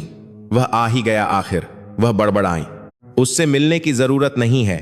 मैं नीचे जाकर उसे भगा देता हूं या गार्ड को बुलाकर उसे बाहर घसीटवा देता हूं। वह आदमी यहां पैर रखने के लायक नहीं है, मैंने गुस्से भरे लहजे में कहा। मीरा ने अपना सिर हिलाया, मेरे पास आई और मुझे शांत करने के लिए मेरे कंधे पर हाथ रखा। नहीं आरव, बचना कोई समाधान नहीं है। जो होना है वह होकर रहेगा। वैसे भी यह हमारी कंपनी है, हम गैर पेशेवर तरीके से काम नहीं कर सकते। उसे ऊपर बुलाओ। मैं देखना चाहती हूं कि जेल में 5 साल बिताने के बाद क्या वह वही आदमी है, लेकिन मुझे डर है कि वह तुम्हें चोट पहुंचाएगा। चिंता मत करो, तुम यहां हो, उन्होंने एक कमजोर मुस्कान के साथ कहा। मैंने सिर हिलाया और फिर रिसेप्शनिस्ट को फोन करके अजय को ऊपर आने देने के लिए कहा, लेकिन साथ ही मैंने चुपके से सुरक्षा प्रमुख को एक संदेश भेजा कि बैठक कक्ष के बाहर सतर्क रहें, अगर कुछ हो जाए तो। 5 मिनट बाद बैठक कक्ष का दरवाजा खुला। जब अजय मेहरा अंदर आया तो मैं उसे लगभग पहचान नहीं पाया। तस्वीरों में देखा गया वह आकर्षक और सुंदर आदमी गायब हो गया था। उसकी जगह एक थका हुआ और बूढ़ा दिखने वाला अधेड़ उम्र का आदमी था। उसके बाल आधे सफेद हो गए थे। उसका चेहरा पतला और झुर्रियों से भरा था। उसकी चाल झुकी हुई और भारी थी। उसने जो कपड़े पहने थे वे साफ थे, लेकिन पुराने और उसके दुबले शरीर पर बड़े लग रहे थे। अजय वहीं रुक गया जब उसने मीरा को मुख्य कुर्सी पर बैठे देखा। उसकी नजर में पश्चाताप, शर्म और न जाने क्यों थोड़ी राहत का मिला जुला भाव था। मीरा और मिस्टर आरव, अजय ने एक खुरदरी और कर्कश आवाज में कहा, जैसे लोहे के घिसने की आवाज हो। मीरा ने उसे देखा। उसकी आंखों में अब नफरत नहीं थी, जो था वह दया और दूरी का मिला जुला भाव था। बैठो, उसने अपने सामने वाली कुर्सी की ओर इशारा करते हुए कहा। अजय सावधानी से बैठ गया। उसके दोनों हाथ उसके घुटनों पर हल्के से कांप रहे थे। मैं मीरा के बगल में खड़ा था, अपनी बाहें छाती पर बांधे उसे सतर्कता से देख रहा था। मुझसे मिलने क्यों आए हो? मीरा ने ठंड से पूछा। अजय एक पल के लिए हिचकिचाया और फिर अपना सिर उठाकर मीरा को देखा। उसकी आंखें भर आईं। मीरा, मुझे पता है कि मैं तुमसे मिलने के लायक नहीं हूं। मैं एक अपराधी हूं। मैंने तुम्हारी जिंदगी और तुम्हारे पिता की मेहनत को बर्बाद कर दिया, लेकिन मैं आज यहां कुछ मांगने नहीं आया हूं। मैं कल ही आजाद हुआ हूं और जिस पहले व्यक्ति से मैं मिलना चाहता था वह तुम हो। तुमसे माफी मांगने के लिए मैंने ताना मारा। क्या तुम्हारी एक माफी मेरी पत्नी के 5 साल के दुख को मिटा सकती है? क्या यह ग्रुप को हुए नुकसान की भरपाई कर सकती है? अजय ने अपना सिर गहरा झुका लिया। उसकी आवाज कांप रही थी। मुझे पता है कि 1000 बार माफी मांगना भी काफी नहीं होगा। मैं माफी की उम्मीद भी नहीं करता। मैं बस तुमसे कहना चाहता था, मीरा, 5 साल पहले तुम्हारा वह कदम सही था। अगर तुमने मेरी रिपोर्ट नहीं की होती तो मैं पाप में डूबता रहता और सिंघानिया ग्रुप को भी अपने साथ कब्र में ले जाता। जेल में मैंने बहुत सोचा, मुझे बहुत पछतावा है। मीरा अभी भी चुप थीं, लेकिन मैंने देखा कि उनके कंधे थोड़े कांप रहे थे। आखिरकार वे कभी पति पत्नी थे, कभी एक दूसरे से प्यार करते थे। अपने अतीत के किसी व्यक्ति को इस तरह टूटा हुआ देखकर उनका दिल जरूर पिघल गया होगा। बैठक कक्ष में हवा शीशे की तरह भारी महसूस हो रही थी। एयर कंडीशनर की आवाज ने खामोशी को और बढ़ा दिया। अजय अभी भी सिर झुकाए बैठा था, मीरा की ओर सीधे देखने की हिम्मत नहीं कर रहा था। मैंने अजय को देखा और फिर अपनी पत्नी को। मैं समझ गया कि वह एक क्षमाशील और दयालु महिला है। नफरत कभी भी उसका स्वभाव नहीं रहा। उसकी ठंडी प्रतिक्रिया केवल खुद को अतीत के घावों से बचाने का एक तरीका था। अजय, मीरा ने आखिरकार बात की। उनकी आवाज थोड़ी नरम हो गई थी। अतीत बीत चुका है। तुमने जेल में 5 साल और सब कुछ खोकर अपनी गलती की सजा भुगत ली है। मैं अब तुमसे नफरत नहीं करती। अजय ने जल्दी से अपना सिर उठाया। उसने अविश्वास से मीरा को देखा। सच में? तुम मुझसे नफरत नहीं करती? नफरत केवल मुझे ही और दुखी करेगी। मीरा ने एक सांस ली। मैंने अतीत को छोड़कर आगे बढ़ने का फैसला किया है। अब मेरे पास एक नई जिंदगी है और एक ऐसा पति है जो मुझसे बहुत प्यार करता है। मैं नहीं चाहती कि वह अंधकारमय अतीत मेरी वर्तमान खुशी को खा जाए। अजय मेरी ओर मुड़ा। उसकी नजर में कृतज्ञता का भाव था। धन्यवाद मिस्टर आरव, मीरा की देखभाल करने और उसे खुशी देने के लिए धन्यवाद। मैंने खबरें पढ़ी, आप दोनों ने मिलकर इस ग्रुप को फिर से खड़ा कर दिया। मुझे खुशी हुई। मीरा खुशी की हकदार है। मैंने हल्के से सिर हिलाया। हालांकि मैं उसे पसंद नहीं करता था। एक ऐसे व्यक्ति के सामने जो ईमानदार था और सब कुछ खो चुका था, मैं उसे और दबाना नहीं चाहता था। आगे तुम्हारी क्या योजना है? मैंने पूछा। अजय दुख से मुस्कुराया, एक कड़वी मुस्कान उसके बूढ़े चेहरे पर। मुझे नहीं पता, शायद गांव वापस जाकर अपनी बची हुई जिंदगी बिताने के लिए एक छोटा सा खेत जोतूंगा। यह दुनिया अब मेरे लिए नहीं है। मैं बस शांति से जीना और अपने पापों का प्रायश्चित करना चाहता हूं। मीरा ने अपनी मेज की दराज खोली और एक लिफाफा निकाला। उसने उसे अजय की ओर धकेला। यह लो, इसे एक नई जिंदगी शुरू करने के लिए एक छोटी सी पूंजी समझो। मना मत करना, यह मेरा निजी पैसा है। इसका ग्रुप से कोई लेना देना नहीं है। अजय ने उस लिफाफे को देखा। उसके हाथ कांप रहे थे। उसने उसे लेने के लिए हाथ बढ़ाया, लेकिन फिर वापस खींच लिया। उसने जोर से अपना सिर हिलाया। नहीं मीरा, मैं तुम्हारे पैसे नहीं ले सकता। मेरा तुम पर पहले ही बहुत कर्ज है। यह मेरा आखिरी स्वाभिमान है। कृपया इसे मुझसे मत छीनो। मैं अभी भी स्वस्थ हूं। मैं खुद कमा सकता हूं। यह कहकर अजय खड़ा हो गया और एक बार फिर हमारे सामने सिर झुकाया। अलविदा, तुम दोनों खुश रहो। सिंघानिया ग्रुप तुम्हारे हाथों में जरूर और बड़ा होगा। वह मुड़ा और चला गया। उसकी पीठ नाजुक और अकेली लग रही थी। उसकी पतली पीठ को दरवाजे के पीछे गायब होते देख मुझे गुस्सा, दया और एक ऐसे प्रतिभाशाली व्यक्ति के प्रति सहानुभूति का मिला जुला एहसास हुआ जो गलत रास्ते पर चला गया था। जैसे ही दरवाजा बंद हुआ, मीरा ने अपना सिर मेज पर टिका दिया और फूट फूट कर रोने लगी। मैं पास गया और उनके कंधे पर हाथ रखा। तुमने सही किया। दूसरों को माफ करना खुद को माफ करने का एक तरीका है। अब हम अतीत के भूतों से परेशान नहीं होंगे। मीरा ने आंसुओं से भरी आंखों से अपना सिर उठाया। उन्होंने मुझे देखा, लेकिन उनके होठों पर एक मुस्कान खिलने लगी। हाँ, बहुत राहत महसूस हो रही है, जैसे अभी अभी एक टन का पत्थर हटाया हो। इस समय मेरे साथ रहने के लिए धन्यवाद। मैंने उनके आंसू पोंछे। रो मत, बदसूरत लगोगी। क्या कहते हो, आज रात एक जश्न मनाएं? तुम्हारे दिल में शांति की वापसी का जश्न। हम एक दूसरे को देखकर हंसे। बाहर फिर से बारिश होने लगी थी, लेकिन हमारे दिलों में आसमान साफ हो गया था। 1 साल बाद आज सिंघानिया ग्रुप की 30वीं वर्षगांठ है और साथ ही हमारी शादी की पहली सालगिरह भी। पूरा मुख्यालय झंडों और फूलों से सजा हुआ है। उत्सव शहर के सबसे बड़े कन्वेंशन हॉल में भव्य रूप से आयोजित किया गया, जिसमें हजारों कर्मचारी, व्यापार भागीदार और सरकारी अधिकारी शामिल हुए। मीरा मंच पर खड़ी होकर एक भाषण दे रही थीं, जिसमें 1 साल की तूफानी लेकिन शानदार यात्रा का सारांश था। उनके नेतृत्व और मेरे समर्थन में सिंघानिया ग्रुप ने न केवल संकट को सफलतापूर्वक पार किया, बल्कि रिकॉर्ड तोड़ने वाली वृद्धि भी हासिल की। आधिकारिक कार्यक्रम समाप्त होने और शैंपेन और शानदार व्यंजनों के साथ रिसेप्शन शुरू होने के बाद मीरा थकी हुई लग रही थी। उन्होंने मेरी ओर आंख मारी, भागने का इशारा करते हुए। मैं तुरंत समझ गया। स्कूल बंक करने वाले बच्चों की तरह हम चुपके से पार्टी से खिसक गए और पीछे के दरवाजे के पास से गुजर रही एक टैक्सी को रोक लिया। हम कहां जा रहे हैं? मीरा ने पूछा जब टैक्सी शहर के केंद्र की भीड़ को छोड़ने लगी, उस जगह पर जहां हमें होना चाहिए। मैंने एक रहस्यमयी मुस्कान के साथ जवाब दिया। टैक्सी हमारे पुराने दफ्तर की इमारत के सामने रुकी, वह जगह जहां मैं कभी एक साधारण कर्मचारी था और मीरा एक कैंटीन कर्मचारी थी। हम 1 साल से यहां नहीं आए थे। दफ्तर की इमारत अभी भी वही थी, लेकिन उसके सामने के पेड़ थोड़े ऊंचे लग रहे थे। मैंने पहले ही सुरक्षा गार्ड से कैंटीन क्षेत्र में जाने की अनुमति ले ली थी।